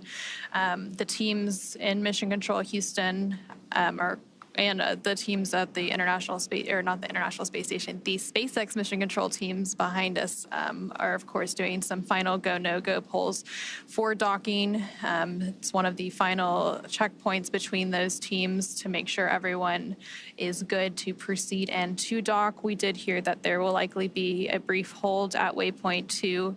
And again, that waypoint 2 is just 20 meters away from the International Space Station, so very close at that point. So they will hold briefly. And then from there, we will have our final approach and docking. We will have an initial soft capture. We did hear that the soft capture ring was being extended a few minutes ago. And then from there, they will begin to deploy those hooks, 2 sets of 6 for a total of 12 hooks to get that hard capture. And during that final hold, that again, we're expecting around the waypoint 2 mark, which is 20 meters away from the space station. During that final hold, they can possibly wait for better lighting conditions. So the space station does have exterior lights and Dragon can dock in the dark. But of course, we go through an orbit every 90 minutes. So there's a sunrise and sunset every 45 minutes. So if they need to wait for a little bit of improvement in the lighting conditions, they can use that waypoint 2 hold opportunity to wait for things like that, ensure final alignment, ensure everyone is good to go for that final approach and docking.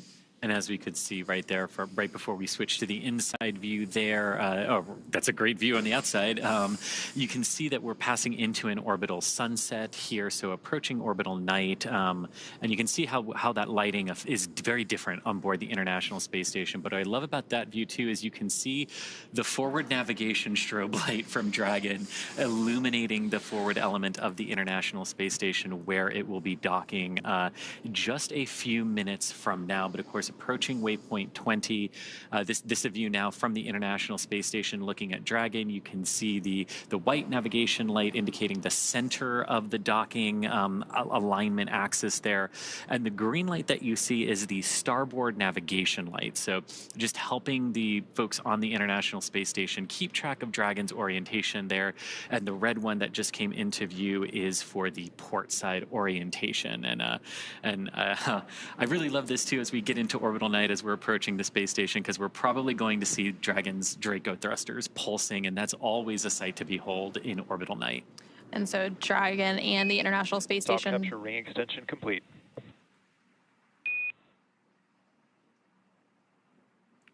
And we just heard confirmation that that soft capture ring extension has been fully completed. So that extension of the soft capture ring, it's fully out and ready for that soft capture, that initial contact with the International Space Station. So right now, the International Space Station and Dragon are currently flying over Canada. And they're continuing to make its final approach to the International Space Station, currently just over 100 meters away as it makes its way to that waypoint 2, which is 20 meters away. So a little over 80 meters to go to the international, or to that waypoint 2. And then that final initial capture, and then we'll have the hooks deploy and have that hard capture milestone. Now, as you're looking there at the SpaceX Mission Control here in Hawthorne, California, where we are, Dragon up on orbit as it is approaching waypoint 2 on that docking axis for the forward docking adapter. It's approaching the space station very, very slowly, about a few tenths of a meter per second, and it's also trying to keep in proper alignment with that docking port. But again, waypoint 2 is where we're going to stop based on the calls, and we can do some final alignment alignments there and final checkouts. But so far so good for Dragon. About 28 hours after liftoff now, after lifting off from the Kennedy Space Center yesterday afternoon at 7:03 p.m., completing the docking in just a few minutes from now. And so Dragon is now less than 100 meters away from the International Space Station as it continues to make that final approach. And so right now we're seeing those live views of the SpaceX Mission Control team here in Hawthorne, California. And typically we'll go back to these views when we do have those brief loss of signal between the International Space Station and Dragon and the ground. And we'll regain those views shortly. It's just a handover between satellites. So that tracking and data relay satellite system that the International Space Station relies on, they have a brief handover period between satellites, which causes a loss of those views periodically throughout our coverage. Kind of like going from cell phone tower to cell phone tower. And so Dragon is less than 80 meters away, so continuing to approach waypoint 2, about 60 meters to go until it reaches waypoint 2. Again, we are expecting Dragon to hold at waypoint 2 for just a few minutes to ensure final alignment, to ensure lighting conditions are good before we have that final docking. We are expecting that docking to take place around 9 a.m. Pacific, a little bit later than that. And right before that final docking takes place, we will hear that call for CHOP that we mentioned previously, which is the crew hands-off point. So right after you hear that call is typically when that soft capture takes place. And that CHOP call that we've been talking about, and basically what that means is the crew can no longer manually abort Dragon away from the International Space Station if there should be a reason to do so. It would all be based on Dragon's automation at that point. Everything going very well for Dragon as it continues to approach the space station. The crew monitoring the automated approach for the vehicle, as well as any escape options they might have to do. But again, not expecting to have to use those. Station Houston, on the big loop, the no exercise constraint for docking begins now. Station copies. And so you did just hear a call up from the CAPCOM, or capsule communicator at Mission Control in Houston, to the crew on the International Space Station, mentioning that the exercise constraint has started. So typically when you have visiting vehicles such as Dragon arriving and departing the International Space Station, there are constraints on crew exercise, and that's basically to prevent additional loads from being imparted on the station during these dynamic operations. And I love this sort of night vision-esque view here from Dragon looking at the International Space Station. So this is a view from the Dragon Endurance carrying the Crew-10 crew. The forward docking port there is in the center of your screen, sort of being illuminated every few seconds by that light from Dragon. And what I love about this is you can see the Crew-9 Dragon directly above that docking port. And of course, Crew-9 going to be coming home after a brief handover period with the Crew-10 crew. And then inside of Dragon Endurance here, you have Commander Ann McClain on the left-hand side of your screen, pilot Nichole Ayers on the right. Next to Nichole is Roscosmos cosmonaut Kirill Peskov, and on Ann's left is JAXA, or Japanese Aerospace Exploration Agency astronaut Takuya Onishi.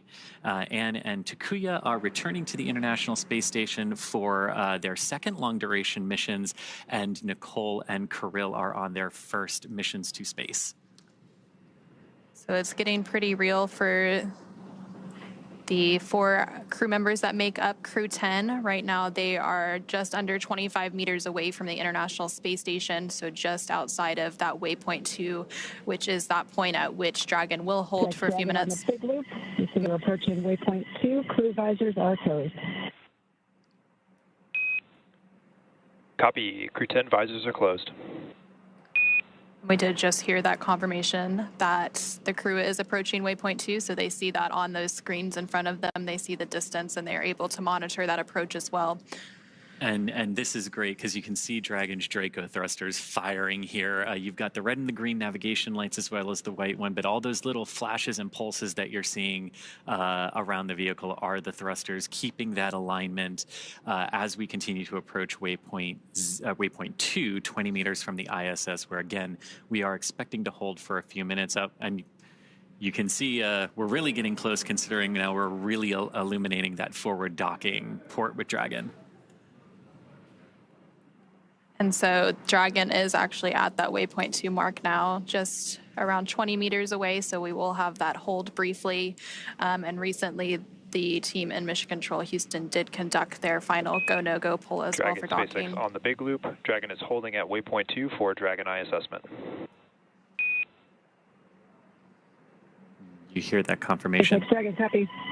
And you hear that confirmation that Dragon is holding. Now you're on the left-hand side of your screen as you're looking from the ISS's camera out at Dragon.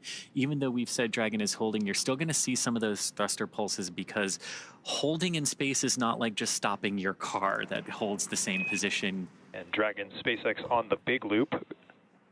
Ground is bold go and will be enabling approach shortly. Confirm crew readiness for final approach.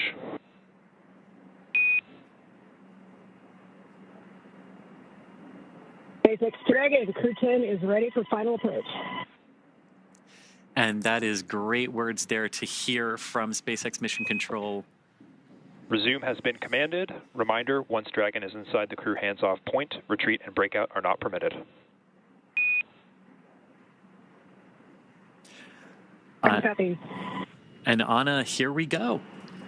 So we did just hear that they have the go to resume final approach, so that we had that brief hold completed at waypoint 2, which was just 20 meters away from the International Space Station. So Dragon will now resume its final approach and finish its fly into the International Space Station's Node 2 forward docking port. And we heard Dragon is in approach 2. Your good confirmation of Dragon in that approach 2 mode, meaning it has passed waypoint 2 and is coming into the station. Again, you can see Station Houston on the big loop. Dragon is on final approach and is go for docking. Monitor per steps 5 and 6 in 1.102 Dragon approach and retreat monitoring.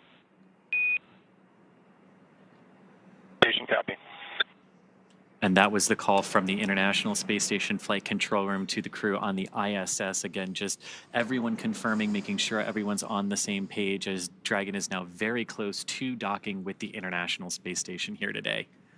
And so Dragon is now just 17 meters away from the International Space Station and continuing to close in on its target.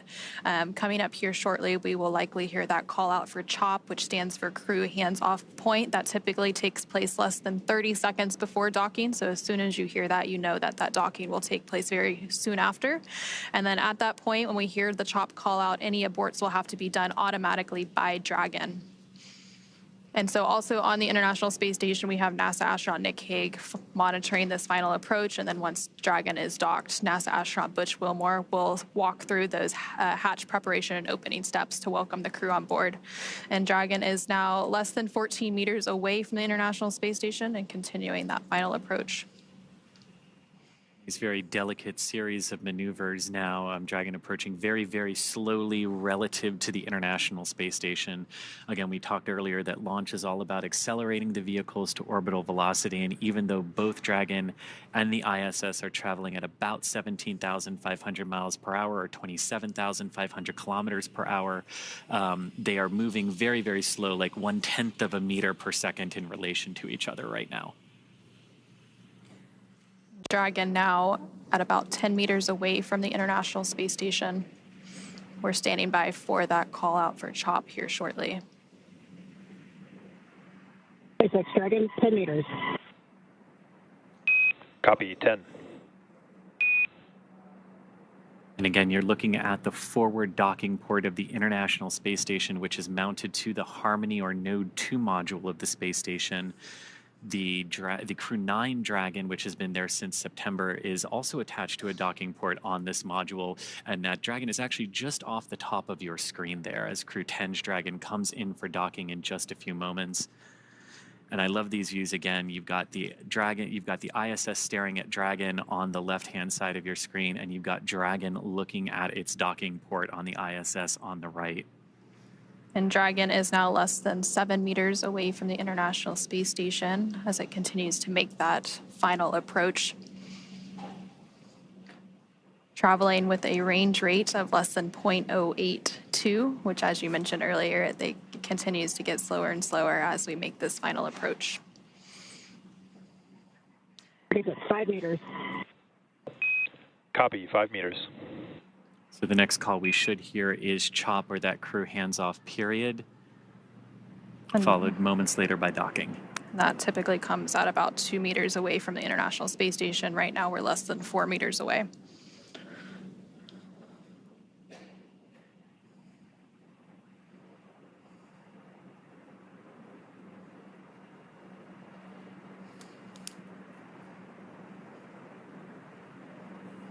Less than 3 meters away. 2 meters, please hands off. Copy, hands off.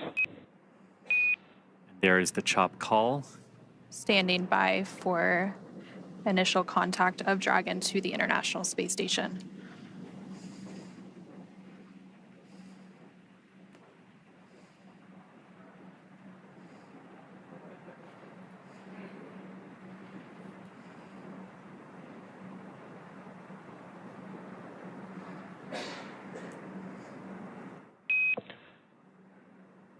Dragon contact and soft capture complete. And there you heard Dragon has successfully docked to the International Space Station. We have contact and soft capture confirmed.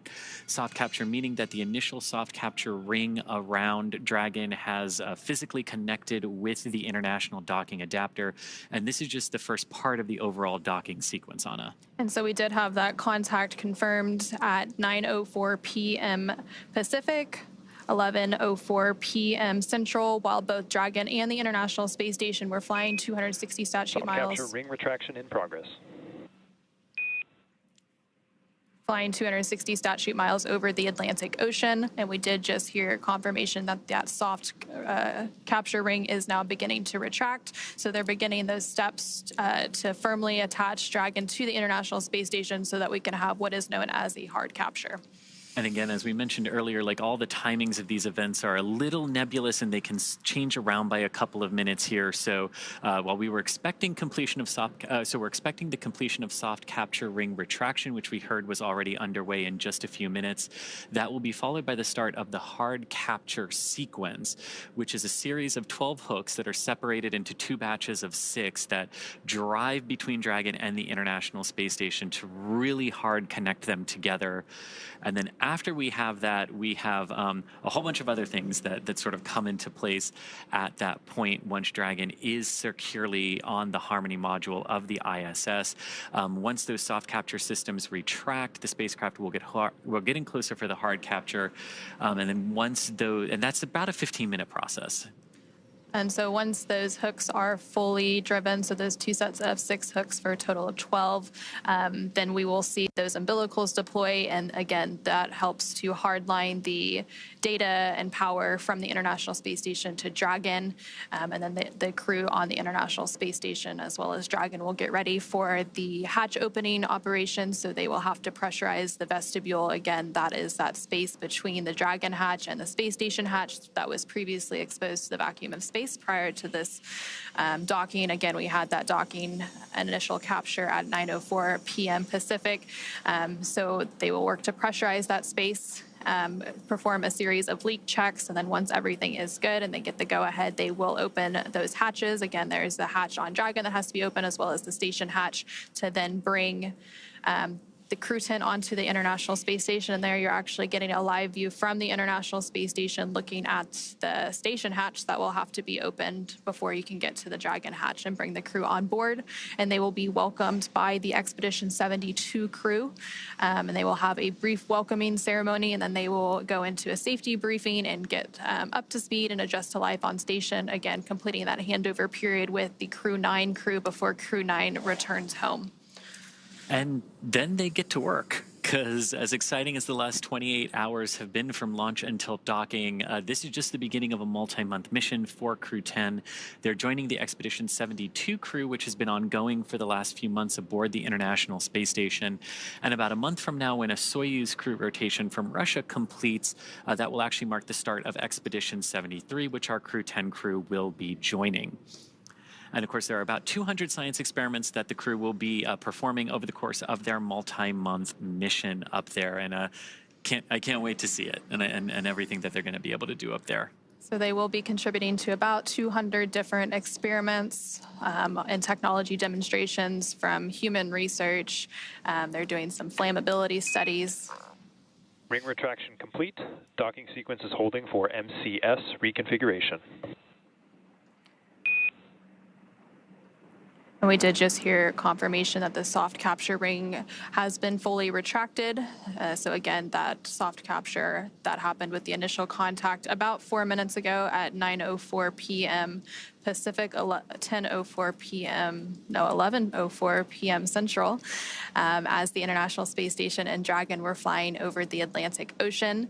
They are going to hold that docking's hard capture sequence a little bit to make some final configurations. We do expect that full hard capture process to take about 15 minutes, so we have about 10 or so more minutes to go there. The next step in that process will be to begin to deploy those hooks. Again, there are 12 total hooks that have to fully engage and really bring Dragon in for a nice hard seal to the International Space Station's forward docking port.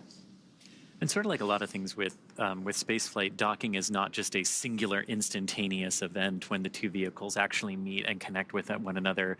There's the soft capture, which we're through with Dragon right now. There's also, like the vehicles are moving in relation to one another at docking, so they've also got to make sure that any motion between them is dampened out and that they are really ready for that hard capture connection. And there you're seeing a live view on your screen on the right-hand side. That's a view from the International Space Station of the Dragon spacecraft Endurance, now docked to the International Space Station's Node 2 forward docking port. And again, that docking took place at 9:04 p.m. following an approximately 28-hour journey. Station Houston, on the big loop, MCS configured, proceeding with hook driving. Station copies. And there we hear good confirmation that what we were waiting for there and holding the docking sequence has been, we've gotten through that, and now we are going to begin that hard capture sequence, and that's what you were talking about, Anna, driving the series of 12 hooks, 6 at a time, to form that hard capture. And again, we expect that process to take about 15 minutes, but it really is great to see the Dragon Endurance back on the space station. Its 4th trip to space. This particular capsule has launched the Crew-3, Crew-5, and Crew-7 missions, and of course returned those astronauts safely to Earth. And now it's doing it again for the 4th time for the Crew-10. And it's the 10th total rotational mission for SpaceX flying crew to the International Space Station. Again, we did hear confirmation that the first set of 6 hooks for a total of 12 is now driving. So those will make a hard capture, and then they will drive the second set of 6 hooks. And then from there, we will have confirmation of that hard capture, and then they will deploy some umbilicals and then begin that pressurization and leak check series before we have hatch opening and welcoming Crew-10 on board the International Space Station. Of course, it's been a pretty long journey for Crew-10. They've been traveling for over 28 hours now, following a liftoff yesterday of 7:03 p.m. Eastern, 4:03 p.m. Pacific from NASA's Kennedy Space Center in Florida, Launch Complex 39A. They had approximately 9-minute ride to orbit before we had that orbital insertion and second engine cutoff, and then they've been traveling in free flight since then. They had a series of burns that set them up for a docking today at 9:04 p.m. Pacific. They first had their phase burn, and that was completed yesterday at 4:52 p.m. Pacific, followed by a boost burn at 12:08 p.m. Pacific, a close burn a little bit after that at 12:50 p.m. And then they had a mid-course out-of-plane burn, a transfer burn, co-elliptic burn, and just recently we had that approach initiation burn. So a lot of burns to set them up and get them on a track to where they are now at the International Space Station. And after that sequence of burns, it went pretty good after that point. We saw Dragon cruise through the waypoint 1 and waypoint 0 targets of 400 and 220 meters, respectively, from the International Space Station, and then close into that waypoint 2 were a brief hold, and then right on in for a picture-perfect docking over the North Atlantic. And so we did have that soft capture at 9:04. Now the first set of 6 hooks has fully closed, and now the second set of 6 hooks is driving. Once that second and final set of hooks finishes closing and driving, we will have that hard capture complete. And then from there, they will, of course, begin the pressurization process of the vestibule. And of course, part of Crew-10's arrival at the space station means that it's time for another crew who's been up there for a few months to come on home. So a few days after Crew-10, now that Crew-10 has docked, in a few days we will have the planned undocking and return of Crew-9, which includes NASA astronauts Nick Hague, Butch Wilmore, and Sunita Williams, as well as Roscosmos cosmonaut Alexander Gorbanov. Two of them have been up there since September. Nick and Alexander launched on Crew-9 in September on the Crew-9 mission from Slick 40 at the Cape Canaveral Space Force Station.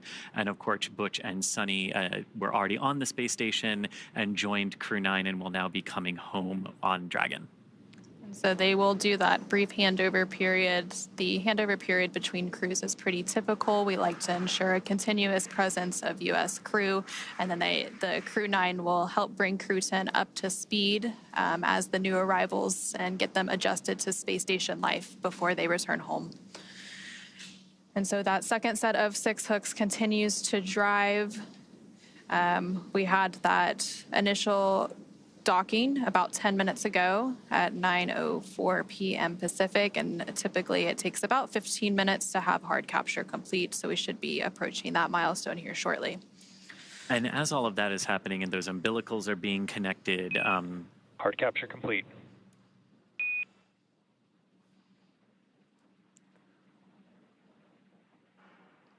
And there we heard confirmation that we do have hard capture, so all 12 hooks have finished driving. And then from there, the umbilicals will start to deploy, and that again brings that hardline data and power from the International Space Station to Dragon. And then the pressurization of the vestibule will begin. And again, NASA astronaut Butch Wilmore on the International Space Station side is on top to be to help with those hatch opening operations today. Again, we are expecting hatch opening about an hour and a half or so after or from now, and then from there will be a welcoming combined with a farewell remarks of Crew-10 since that handover is pretty short. And then from there they will adjust to station life. There will be a safety briefing, and then they'll get right into it as Expedition 72 members for the next month before they become Expedition 73. And and you can see that's Sunny Williams there in front of the hatch on the International Space Station side. So we did hear confirmation of hard capture is complete. The docking sequence still proceeding, though, with Dragon. You mentioned those umbilicals that are now being driven between the vehicles to establish good power and data connections between the International Space Station and Dragon. Now, we've talked a little bit about what the folks on the ISS side are doing here, getting those hatches ready. And inside Dragon, they're continuing to monitor the docking sequence as it progresses, and then they'll also be able to get out of their suits as well that they have been in for the last couple of hours as Dragon has approached the International Space Station. So as Dragon crew gets out of their suits, of course, as we mentioned previously, NASA's astronaut Butch Wilmore is going to start those hatch opening operations.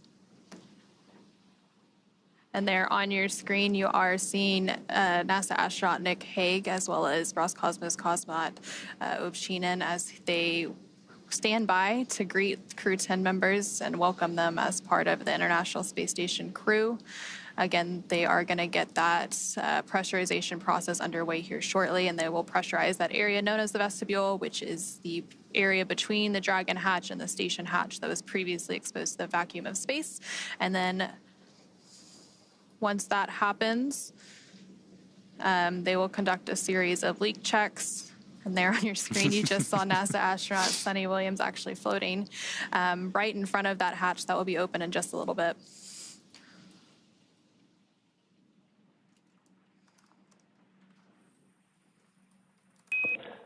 Dragon, SpaceX on the big loop.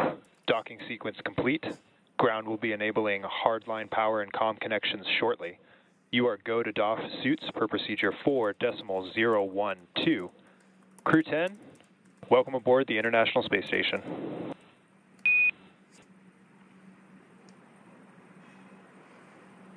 SpaceX, Houston, and ISS. This is Dragon mission specialist Takuya Onishi on the big loop. We copy the docking sequence is complete. We are go for 4.012 for docking suits. And on behalf of the entire crew, I would like to thank all the partners, especially our SpaceX friends who trained us and enabled us to safely arrive at the International Space Station. It was so amazing to see the ISS shining in the darkness of space and symbolizing human beings, technology, and international cooperation. And it's such a great honor for us to be part of this program. We have a lot of exciting work ahead of us that we are looking forward to. Again, thank you very much to everybody who helps us to get here.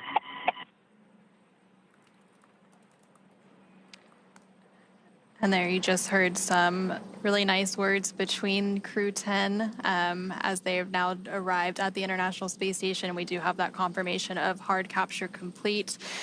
Again, those words were coming from JAXA, or Japan Aerospace Exploration Agency astronaut Takuya Onishi, who is serving as one of the mission specialists for Crew-10.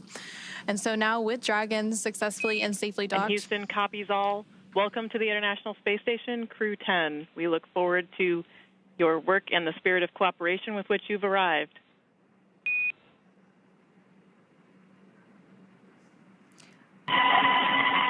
Thank you very much, Tess. And there's some words from the capsule communicator, Capcom in Houston, and the International Space Station Flight Control Room.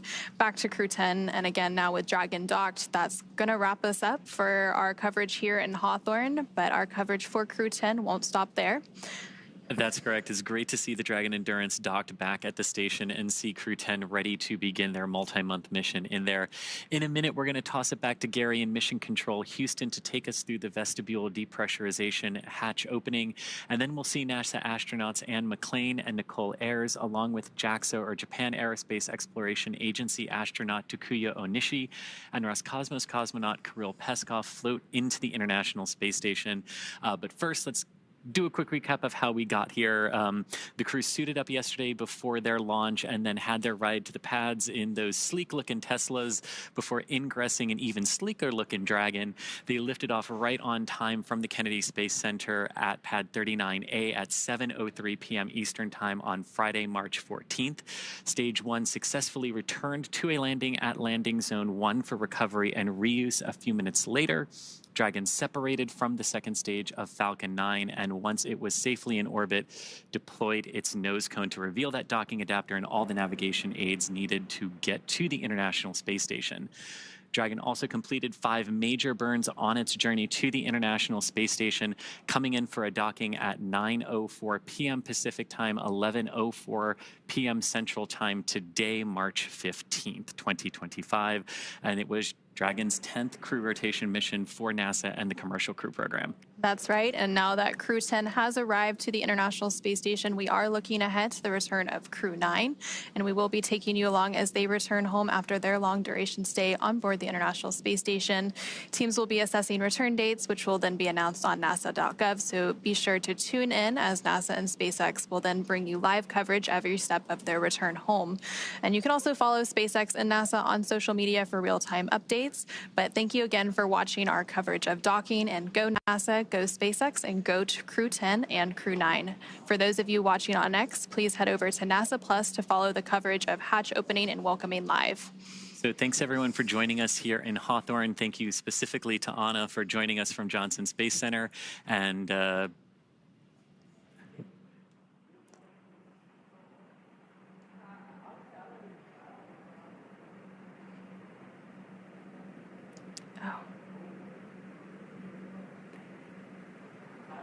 And thank you, everyone, again for tuning in. We'll now go ahead and pass it over to NASA's Gary Jordan at the Johnson Space Center in Houston, who will continue sharing the mission of hatch opening and welcoming as the crew prepares to board their home for the next few months, the International Space Station. Thank you so much.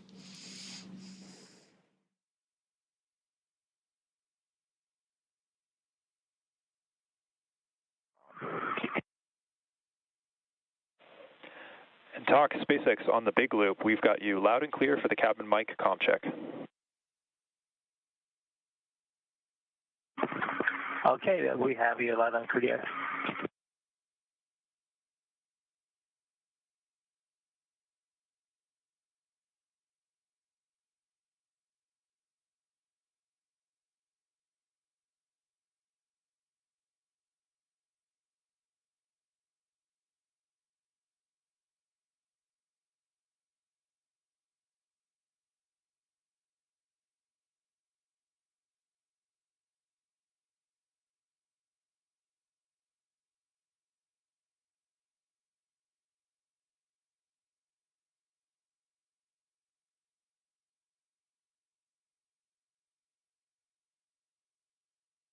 This is Mission Control Houston. You're looking at a live view of the International Space Station Flight Control Room.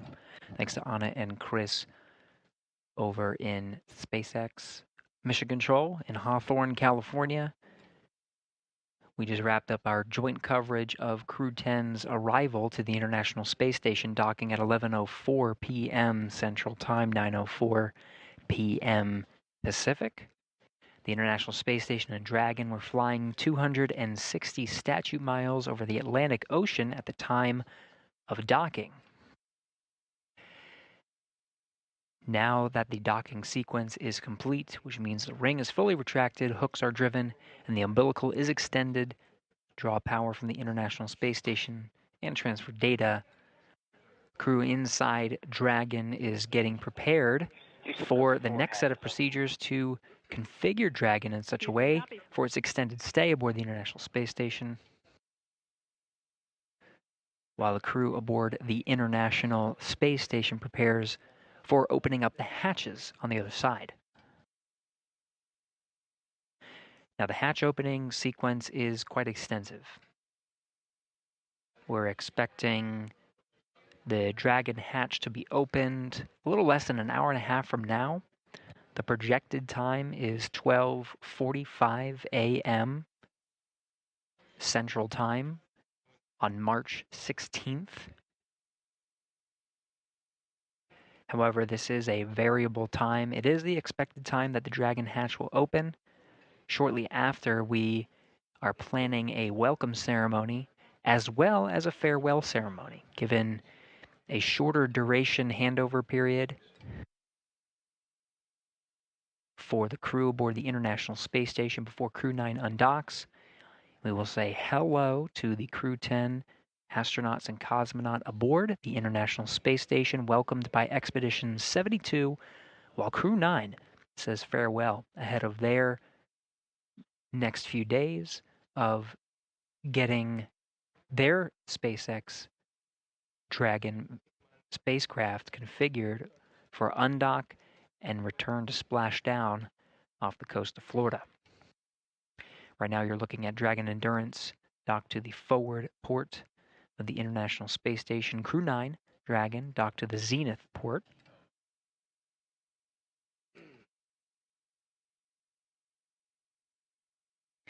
These views provided by an external camera on the exposed facility outside of the Japanese module.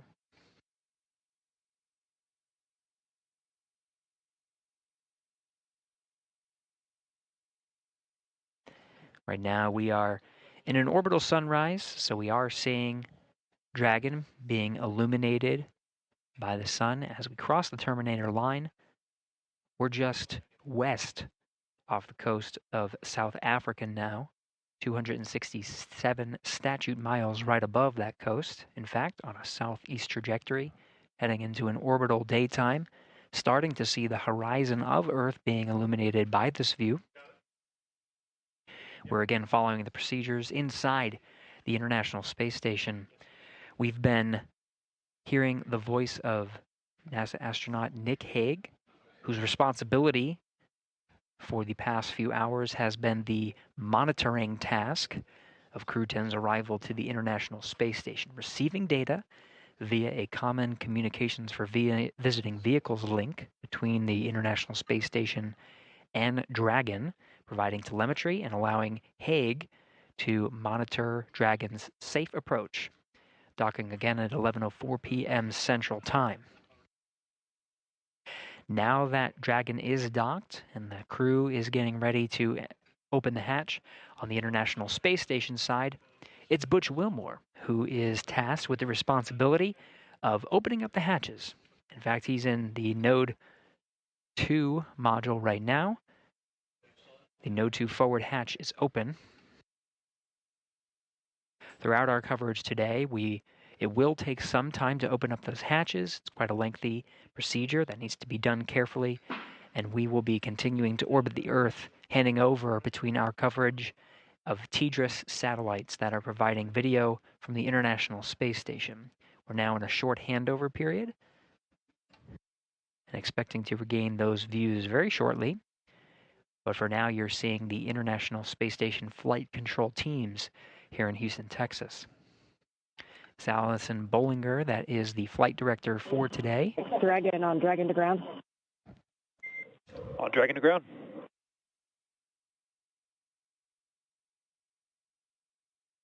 Station coming a little broken. Wondering if you're going. And Houston on 2, you copy my last. Negative, Butch. We got you in a handover. The urine hose for the procedure. Negative, Butch. Okay, sorry. Equalization valve, APAS was open at 0426, close to 042730. You beat us to it. We were going to give you that call when you were drying your suits, but in section 5 of 4.400, we're going to have you guys waive every step but the last one. How copy? If your last call cut out, say again for urine hose. And repeating my last, but for that call in section 5 of 4.400, we are not going to have you perform any steps except for the last one. How copy?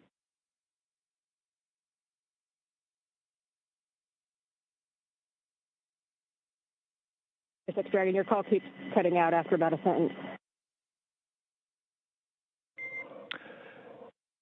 Trying again shorter, do not perform section 5. How copy?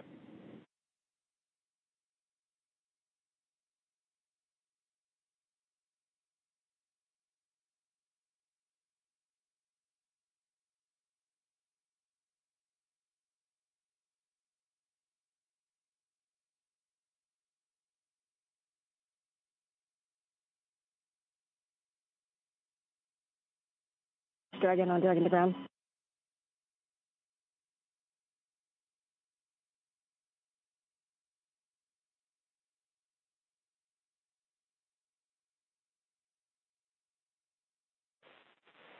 And Dragon SpaceX on the big loop, with Dragon to ground being in and out, we can report here that there's no need to perform section 5 of 4.400. How copy?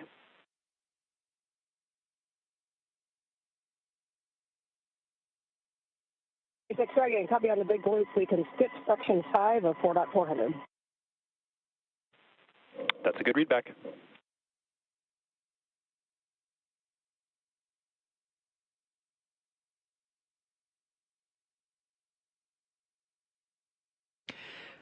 This is Mission Control Houston following along through the procedures. Crew-10 working through the steps inside Dragon Endurance, a view from which you are seeing the outside of the spacecraft from a camera mounted on the exposed facility of the Japanese module. Inside, the crew are working through steps. They wore their SpaceX launch and entry suits through the duration of today's procedure, docking to the International Space Station as a safety precaution, closing those visors and having the suits as an extra layer of protection. Now that we are docked and hard docked to the International Space Station, that docking sequence complete, the crew may doff or take off their suits and start configuring the cabin of Dragon for opening up the hatch.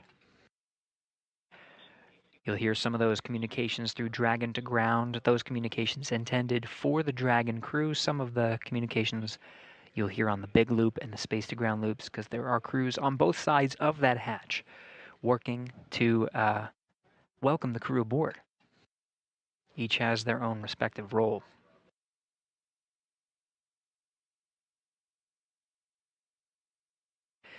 Again, while the Endurance crew works to doff their suits and configure the Dragon cabin, International Space Station flight engineers working to open up the hatches and welcome the crew aboard.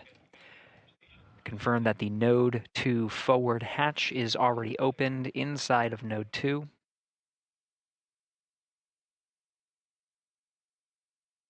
Next will be the APAS hatch. The APAS hatch is the last hatch on the International Space Station side.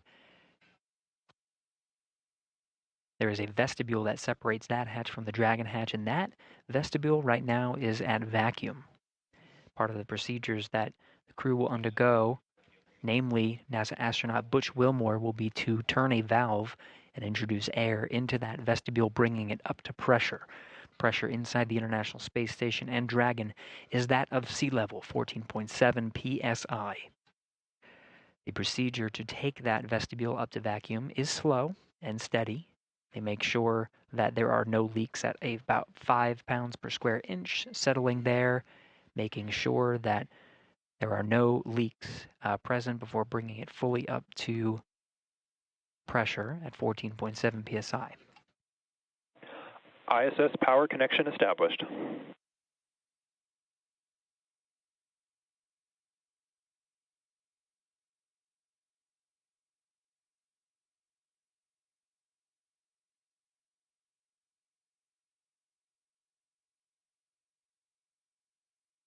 Part of the docking sequence is to extend an umbilical from Dragon to the International Space Station.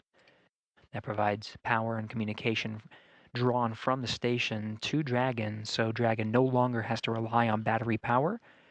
And the solar arrays that you can see, the black paneled section at the trunk from this view, that call was confirming that power is successfully being drawn from the International Space Station into Dragon. Dragon no longer needing to rely on battery power.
This is Mission Control Houston, still getting views, though they will be interrupted. You see here from aboard the International Space Station, we're anticipating some very short handovers in communication and views from the International Space Station. It's the teams here you see in Mission Control Houston that are walking through the operations and working with the teams aboard the International Space Station, as well as the flight control teams in Hawthorne, California, and the crew aboard Crew-10 to prepare for the crew's arrival. It'll be this team that witnesses the welcome of Crew-10 aboard the International Space Station when hatches open and the crew floats aboard.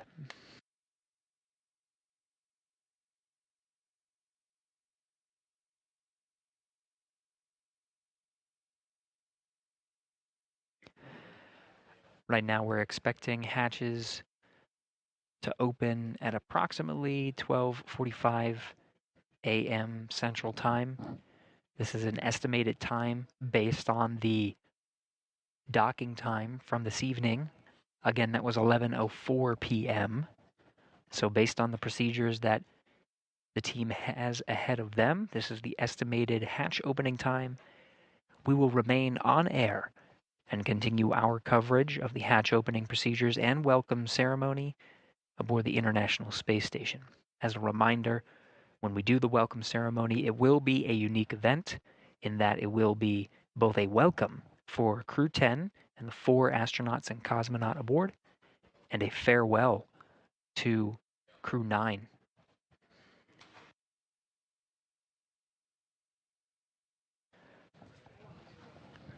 This is due to a shortened period between the arriving spacecraft and the departing spacecraft, and the series of procedures that the astronauts need to undergo to prepare for departure.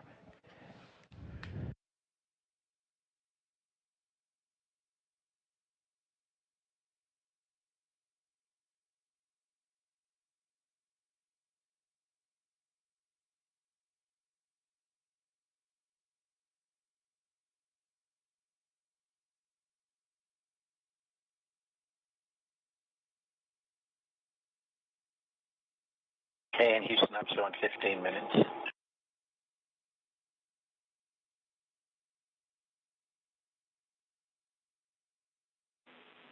Butch, we copy. We are still assessing. Standing by.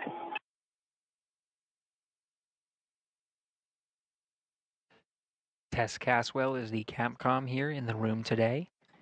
In the blue blazer, Allison Bollinger.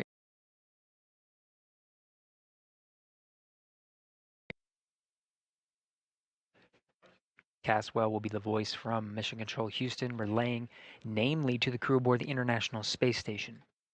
Through these hatch opening procedures, it's Caswell's responsibility to communicate with the crew inside station. This includes NASA astronaut Butch Wilmore, tasked with the hatch opening procedures, as well as Nick Hague, who is in the monitoring role during Crew-10's arrival and docking, or approach and docking to the International Space Station.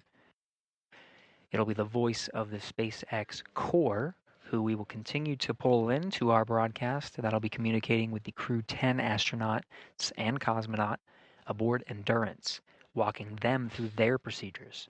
We already heard them talking specifics about procedures needed for suit doffing.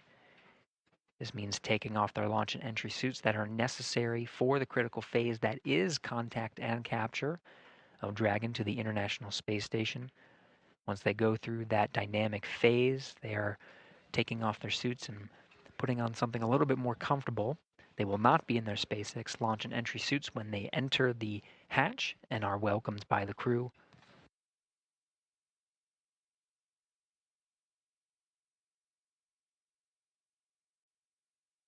Caswell will be the voice here in Mission Control Houston that walks the crew through the welcome ceremony.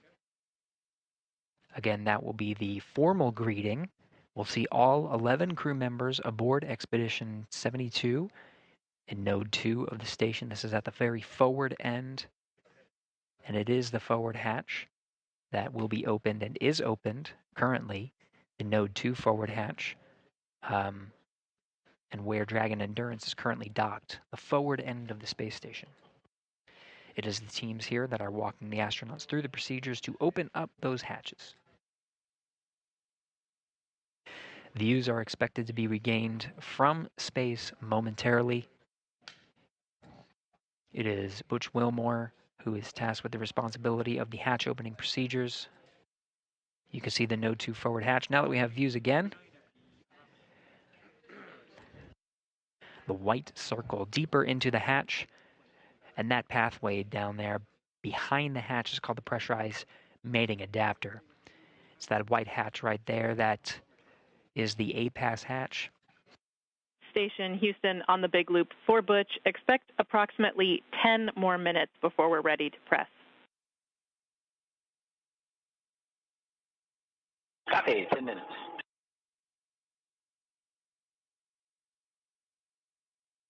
Prior to Dragon's arrival at the International Space Station, the International Docking Adapter, which is on the other side of the hatch, just right there, has been exposed to vacuum and the harsh conditions of space, being exposed to intense sunlight and sunsets, plus 200 degrees Fahrenheit and minus 200 degrees Fahrenheit in sun and shade, respectively.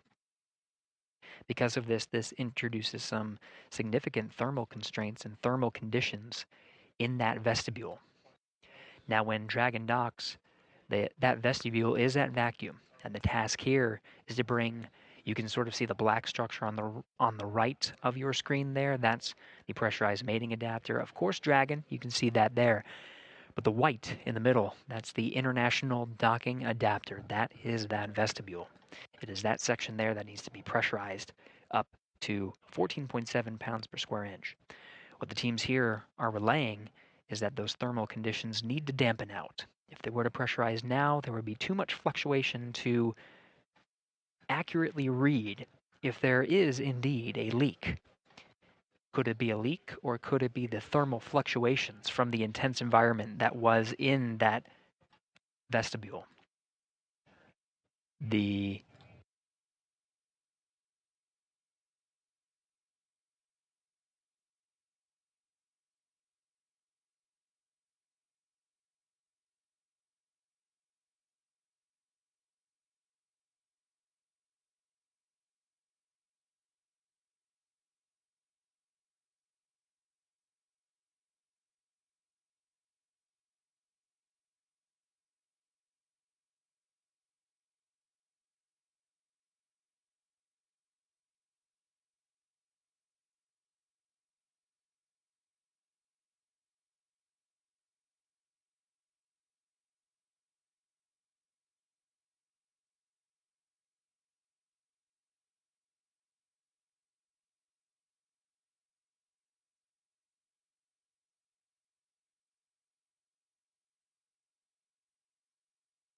We're taking a pause from our commentary here. Flight Director Allison Bollinger is addressing the teams for some of the upcoming procedures for today. We're just listening in.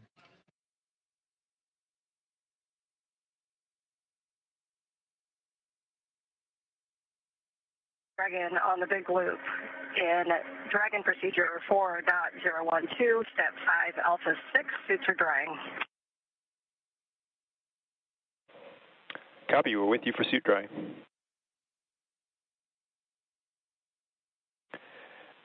Dragon, at this time, you have a go for sections 1 through 3 of 4.400.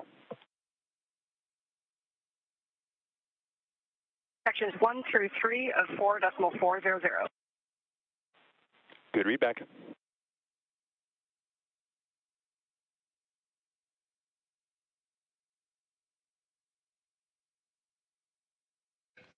As we get live views from here at Mission Control Houston, the calls you heard were of Commander and McClain inside Dragon Endurance, speaking with the core,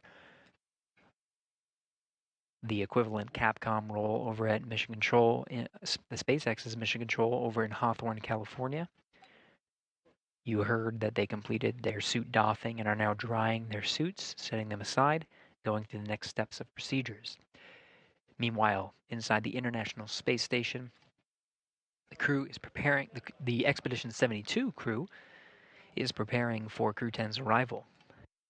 An excited NASA astronaut Sonny Williams, with camera in tow,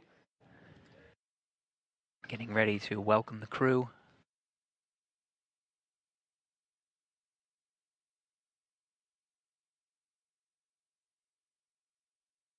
Ivan Wagner and Alexander Gorbanov here in view as well. It'll be the entire Expedition 72 that greets Crew-10 as they enter through the hatch.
Dragon, Houston on the big loop. Stand by for hardline audio config.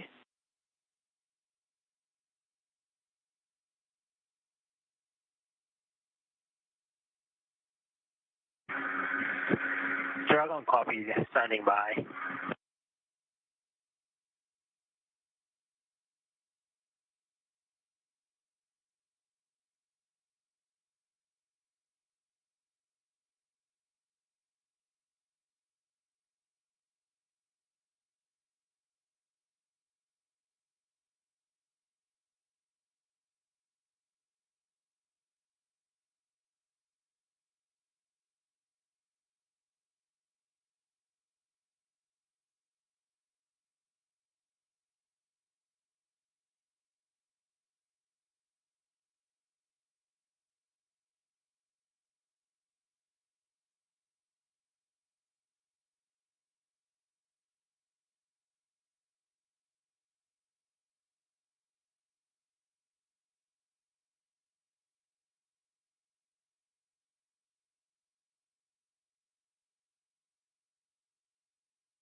Station Houston on the big loop for Butch.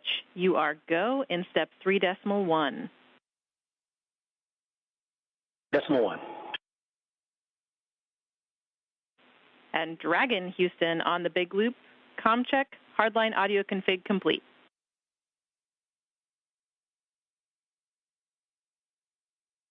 And Houston Dragon, I have you loud and clear. How me?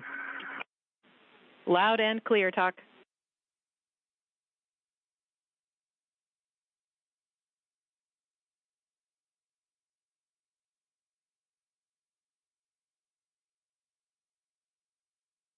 Three dot one's complete.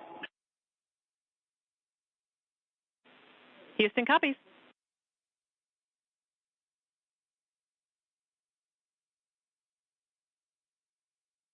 I'll just wait for your go at 3.2.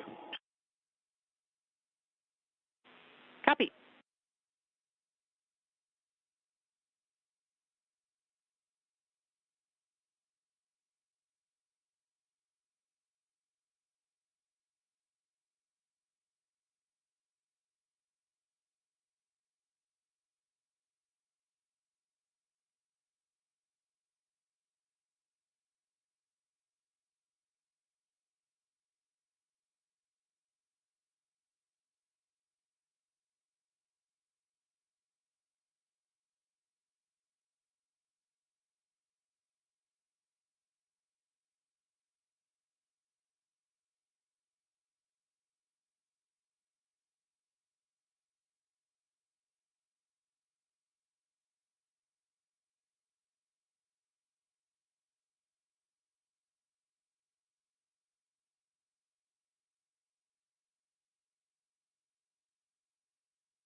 Station Houston on the big loop. Butch, you are go in step 3.2. 3.2.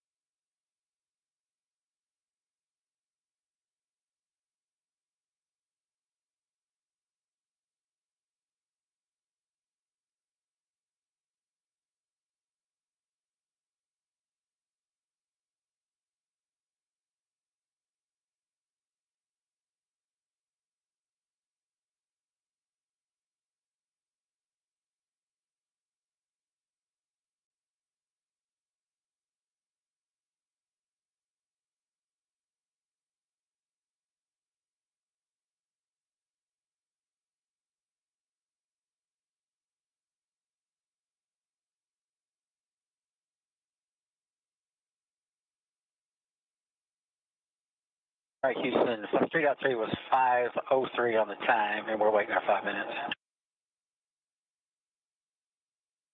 Houston copies.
This is Mission Control Houston.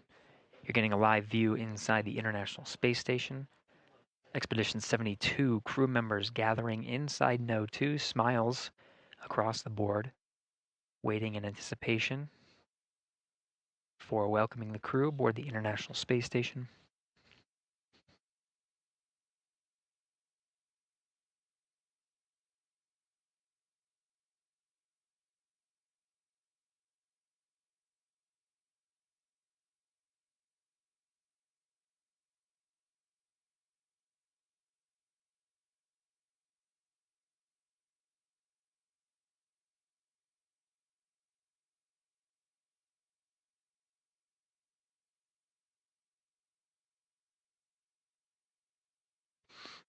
So what the crew is doing right now is, of course, on the timeline really is the welcome of Crew-10 to the International Space Station. Now in the back end there of the pressurized mating adapter, you can see the hatch. And there's sort of center of your view. This is where we're going to see Crew-10 being welcomed. The hatch on the far end there is called the A-Pass hatch. This is on the station side. That one, they're still waiting for a go to go ahead and open that up. There's still another hatch once the A-Pass hatch is open. That's the Dragon hatch. That's the time that will report that hatches are open. There are 3 that are needed to connect the Dragon crew with the station crew. The A-Pass hatch, of course, on the other side is the vestibule.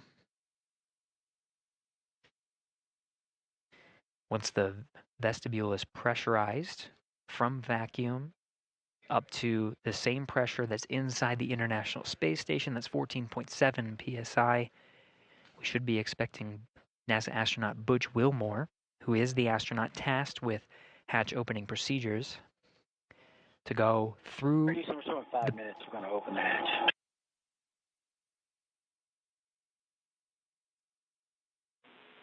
Houston copies. And there you have it. Butch Wilmore saying 5 minutes, he's going to open the hatch. There he goes, floating through the pressurized mating adapter, working on hatch opening procedures now. Expecting, he already reported down to Houston, responding here in the room. Capcom, Tess Caswell. We should expect that to be open in 5 minutes. So the vestibule is pressurized, and that means that it will expose the vestibule and we'll be able to see through the APAS hatch to the Dragon hatch. Now you'll notice it's the Dragon hatch because this hatch, of course, will be opened, but the Dragon hatch has a window at the center of the hatch. We may be able to see small views of the Crew-10 astronauts poking their head through, maybe a couple of waves. Of course, it's pretty crowded now. Some excited Expedition 72 astronauts and cosmonauts awaiting the Crew-10's arrival. Wilmore now working through those procedures now. You can see he's wearing gloves and inspecting the area for any debris. This is a very carefully choreographed set of procedures that he's undergoing right now.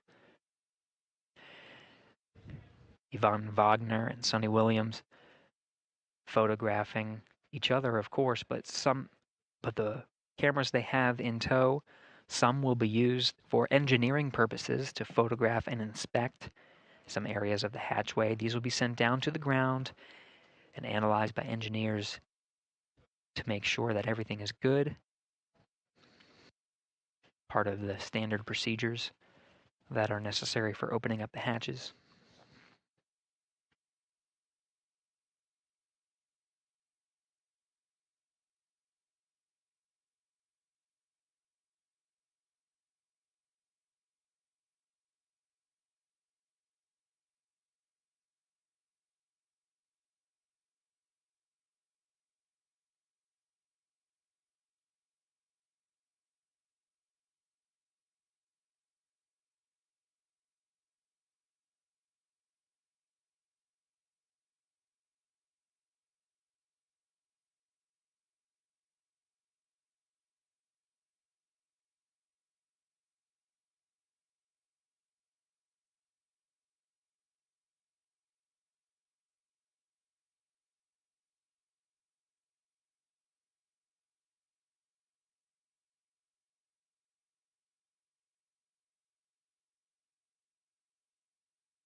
Houston on 2. Seals look good, no condensation. Houston copies.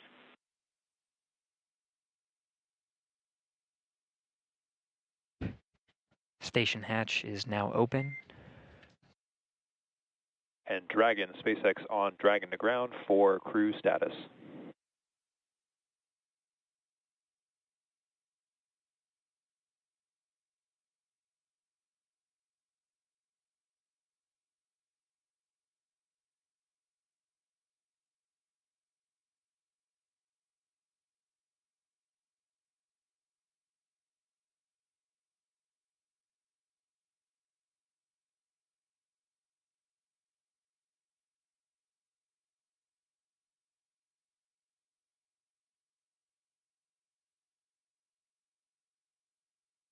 Mike, it's Vapor on Dragon to ground. Go ahead. Hey, Vapor. Just wanted to check in since I see Butch and Nick are moving pretty close through the vestibule pressurization and those tasks there. So just wanted to get a status on your guys from inventory report. And I see about 20 minutes on suit drying and just wanted to check in.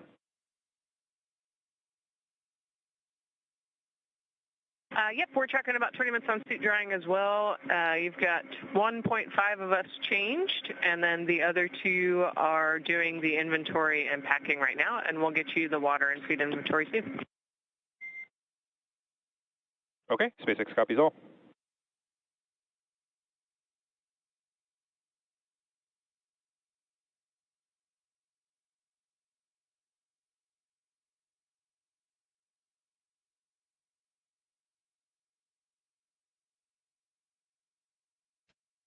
So as a readback, you can hear the crew inside Dragon speaking with the core that's over at SpaceX's Mission Control in Hawthorne, California. The crew on the other side of the Dragon hatch does have some procedures to go through. You heard they have some time on the suit drying, and then they have additional procedures ahead of them before they open up their hatch.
Dragon SpaceX on Dragon to ground. Kirill, I've got you 5x5 on Dragon aground, and I am ready to copy the inventory report. Yes, all right. That's what I'm calling for. So we had water from station 11 and 12. From 202, we had 5 bottles. Them. For 203, 5 bottles. For back 204, 4 bottles. Okay, I copy bag 202 and 203 were 5 bottles each, and 204 was 4 bottles. Affirm. Now let's go through food consumption. We went through all our supplies for the day 1. So bags 301, 302, 303, 304 are empty. I copy. 301 through 304 are all empty. Affirm.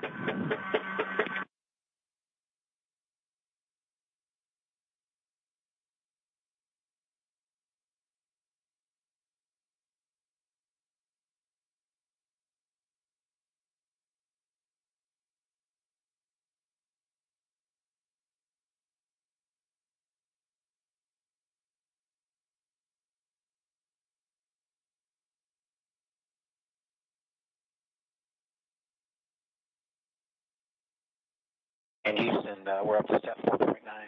Station's ready for Dragon hatch equalization. Houston copies.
This is Mission Control Houston, continuing to work through the hatch opening procedures.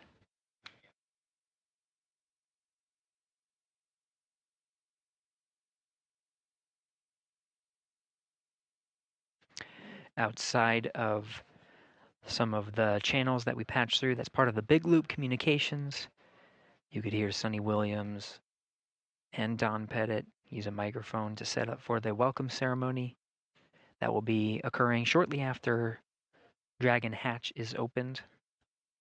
Once again, the APAS hatch is opened. You can see the crew in the back has been configuring the hatch. Once it's opened, they scan the area for any FOD or foreign object debris, and they photograph some of the area. That was some of the flashes you were seeing. Those images are downlinked to teams here on the ground, engineers that analyze and make sure that everything's safe. As precautionary measures, they detach the docking target. That's an extended pole that sticks out from the center of the APAS hatch on the other side. That was used as literally the target that we saw as Dragon was approaching the forward hatch.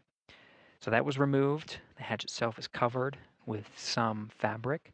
All of these safety measures to protect the crew as they ingress into the International Space Station and again are greeted by the Expedition 72 crew.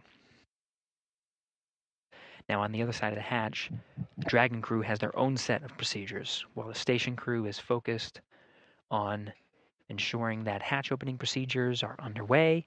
They go through those step-by-step written procedures that have been directed and sent up to them from the ground to make sure they're doing everything safely. The same thing is happening on the Dragon side. The teams in Hawthorne, SpaceX teams, are walking the Dragon crew through their closeout procedures. They have to dry their suits. They have to change into their garments that they'll wear for the welcome ceremony, similar to, polos and attire that you see here. We'll see the Dragon crew wearing, ideally, something similar, and they'll. Dragon on the big loop.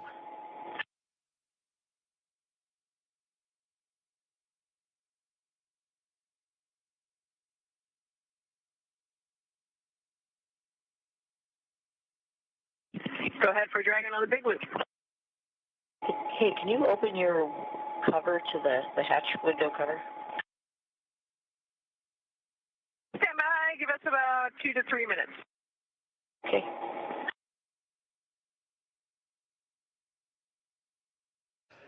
The excitement in the International Space Station is real, Sonny Williams.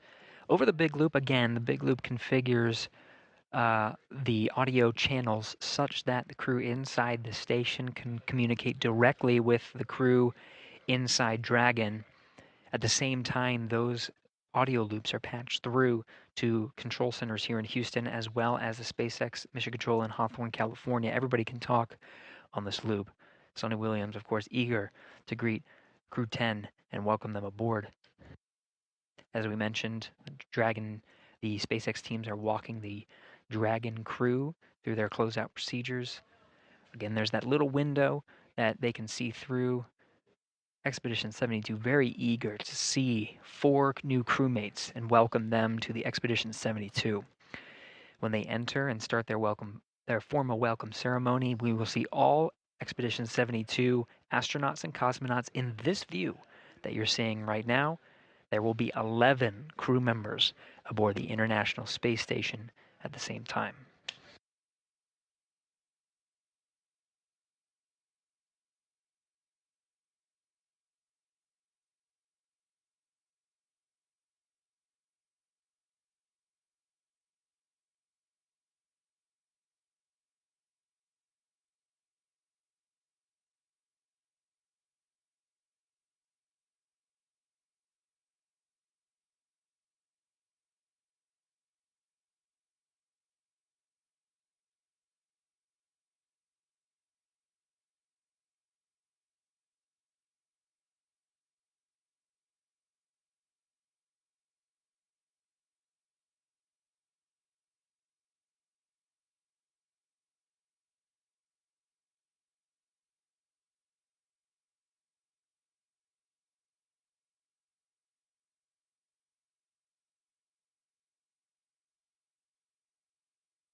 This is Mission Control Houston. You're getting a live view from inside the International Space Station. Now, we get these incremental handover periods as the International Space Station orbits 17,500 miles per hour over the Earth. They're communicating with several geosynchronous satellites that are positioned also around the Earth and have to point the antenna in a certain way. So these handovers are anticipated as we hand over from satellite to satellite. Nichole and many of the other astronauts, of course, working through, eagerly awaiting to greet the Crew-10 astronauts. You saw the mask that Haig was donning. That is still Haig. He and the other crew members are working through the procedures. Though they are quite excited, you can hear the tone of the crew on board. Go ahead on the big loop. Okay, we are complete through section 5 of 4.400 and ready for hatch equalization. And then for 4.012, we're tracking 42 minutes of suit dry time in section 5.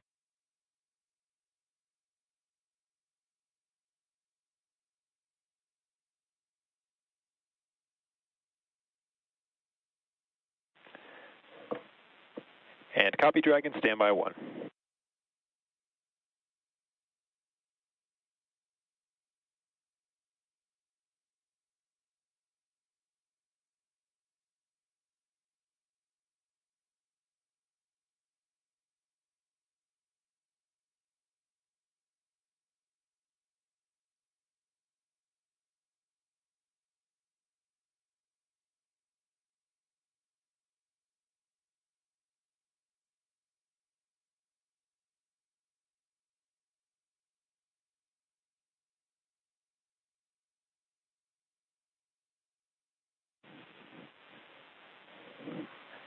And Dragon SpaceX on the big loop. At this time, you guys are go for hatch opening per decal, followed by your remaining actions in section 6 of 4.400.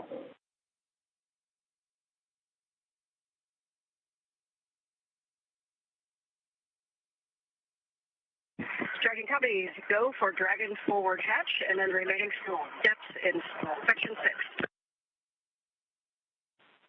Good readback.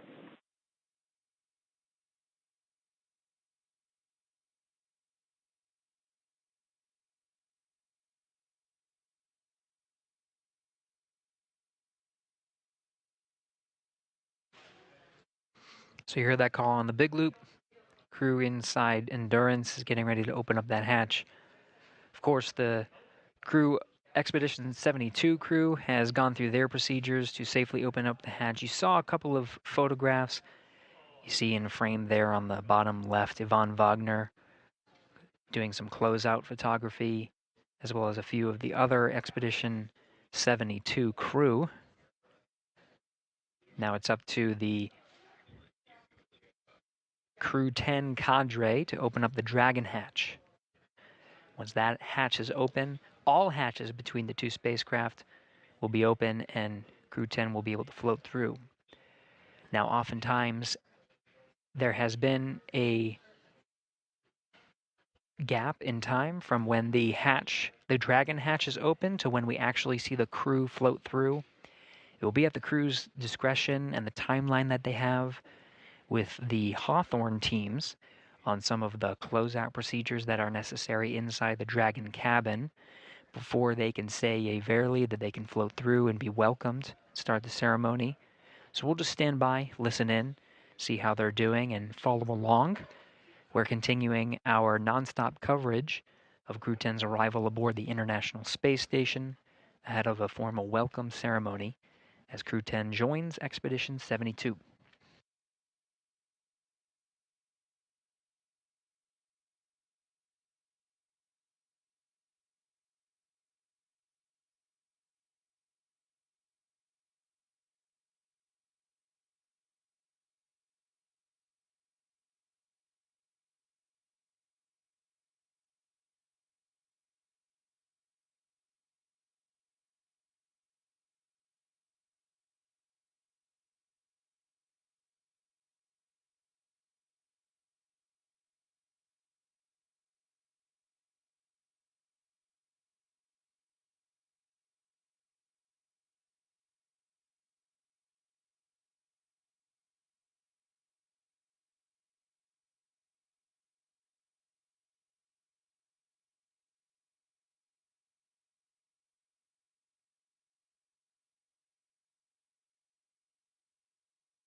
SpaceX Dragon, hatch is open. SpaceX copies, hatch open at 0535 UTC.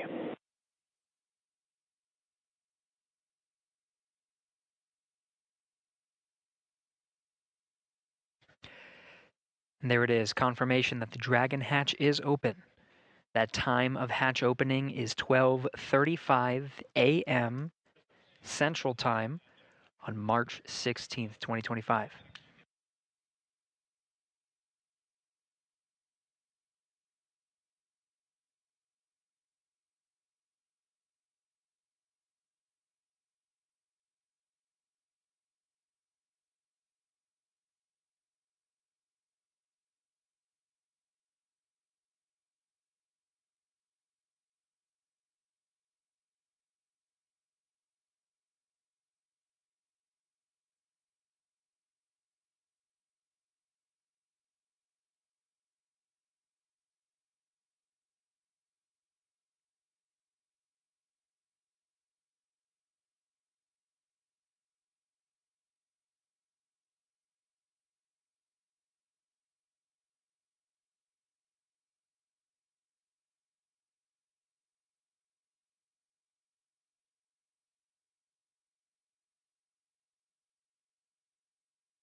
Some Dragon on the big loop.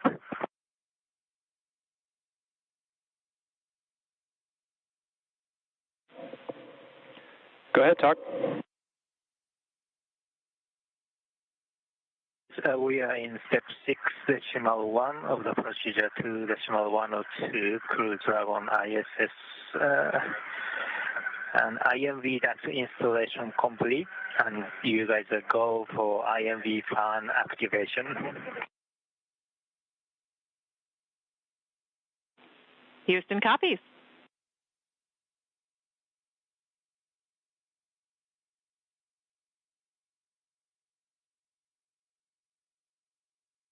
And Houston Dragon, do we have a go for YO cartridge config?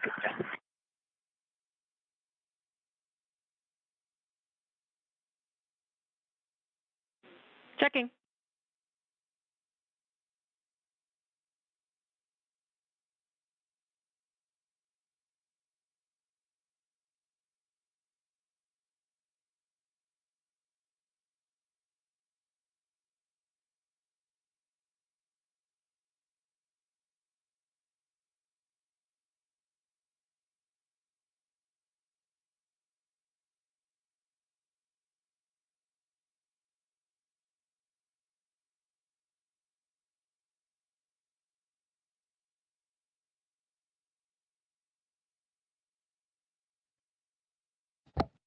Standing by for words from Expedition 72. You see the bell in position that will be rung. Audio will be streamed down of the bell welcoming the crew. More Expedition 72 members come through. Houston, you are go in step 6.3.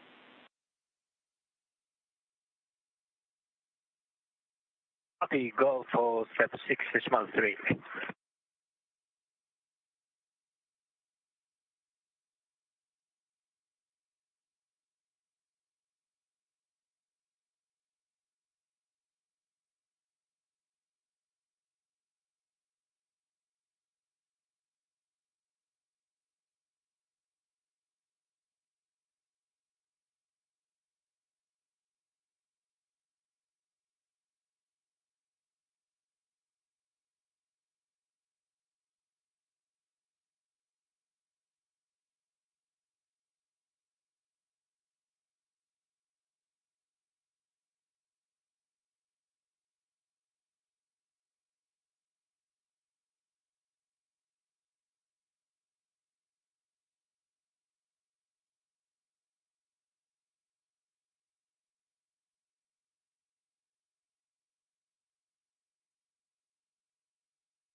And Dragon SpaceX on the big loop, be advised that S-band will be deactivated shortly. Dragon to ground will no longer be available for comm.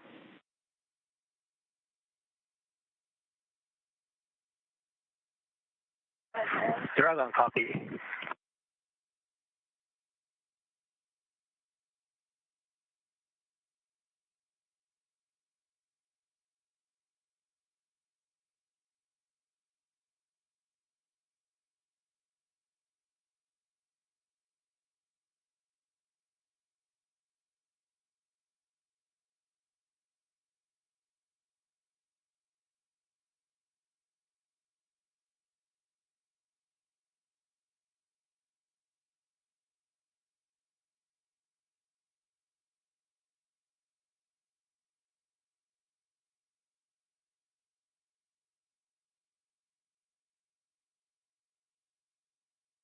SpaceX Dragon on the big loop for LIO. Go ahead for LIO. Hey, the LIO cartridge is sealed and installed. LIO cartridge 1 is now in active slot with the sealed. We copy. LIO cartridge 1 is sealed and installed in the active slot at approximately 0542 UTC. That's good copy. Crew-10 mission specialist Takuya Onishi confirming some of the closeout procedures. There is a reason why we are waiting for Crew-10 to enter the International Space Station. They do have very important closeout duties inside Endurance. Those lithium hydroxide canisters are consumable carbon dioxide scrubbers inside the cabin of Dragon.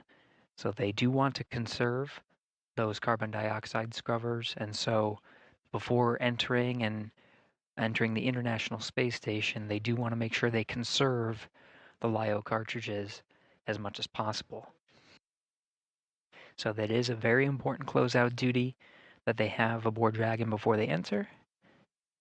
But it seems like we do have the first Crew-10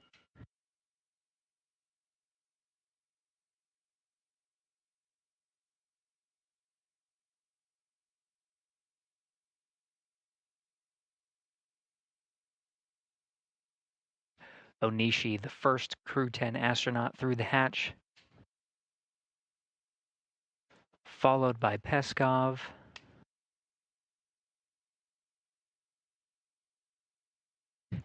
Nichole Ayers, the first of the Fly's newest class of astronauts to enter, and last commander of Crew-10, and McClain.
SpaceX Crew-10, welcome aboard the ISS.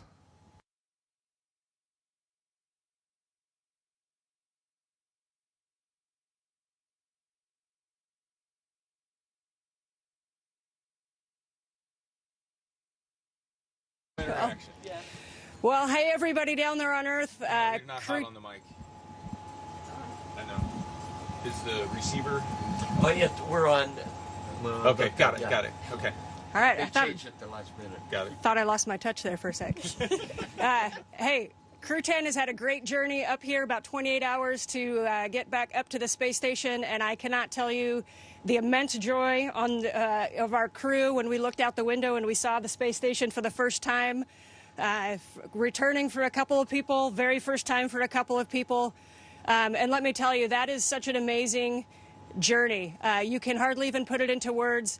The ride up on the Falcon 9, orbiting the Earth for the last couple of days, it's been absolutely incredible, and it is something that none of us could do by ourselves. As we've said before, you cannot be great without the greatness of others, and I tell you, the greatness of the ground control teams have really shined through in the last few days getting us up here safely. Thank you very, very much.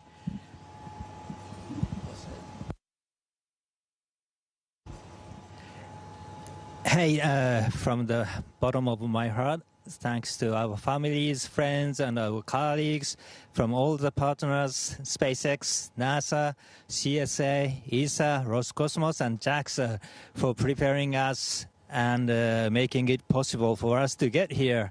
And we are so excited to now be officially part of the Expedition 72. Thank you guys. And I want to say a couple of words in Japanese from here. 日本の皆さん応援ありがとうございました。元気にここまで ISS まで帰ってくることができました。明日からまた一生懸命希望でのサイエンス等含めていろんなタスクを頑張っていきたいと思います。ぜひ応援よろしくお願いします。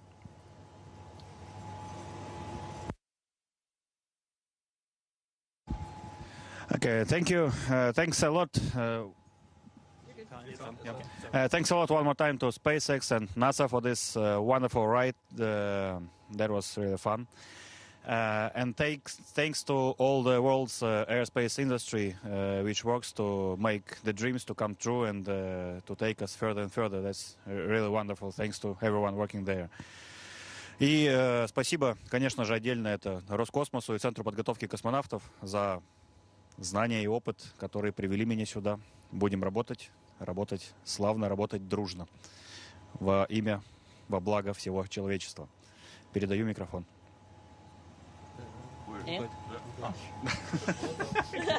Потерялся.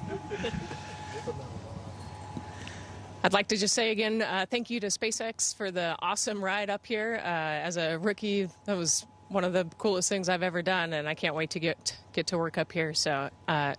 So excited for the 4 pilots and us that just got to get to space together, and now we're 4 astronauts together. So thank you to all of our friends and families, and thank you to all of the instructors and all of the ground teams who got us here. Can't wait to get started.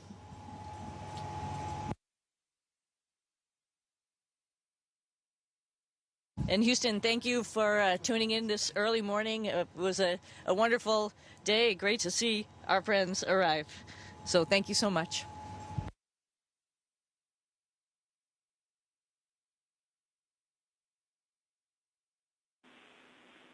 Thanks to all participants. Station, we're now resuming operational audio comm.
Now, with that, we did hear the welcome ceremony. We saw all 11 crew members of Expedition 72 very happy and excited to be aboard.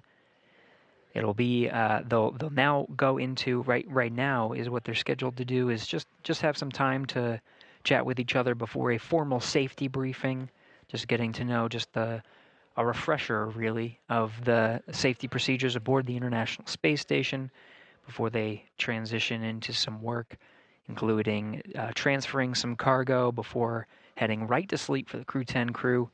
There's going to be some shifting involved and a handover period before Crew-9 undocks, and we'll expect more information on that timeline very soon. But for now, we do have all 4 crew members of Crew-10 on board the International Space Station. That includes Commander Anne McClain, pilot Nichole Ayers, both from NASA, and mission specialist Takuya Onishi from JAXA, and Kirill Peskov from Roscosmos. All 4 crew members join Expedition 72, now 11 crew members on board. After the welcome ceremony and the work done by the teams here in Mission Control Houston, the live view from what you're seeing, will now wrap up our coverage of the approach and docking of Crew-10 to the International Space Station.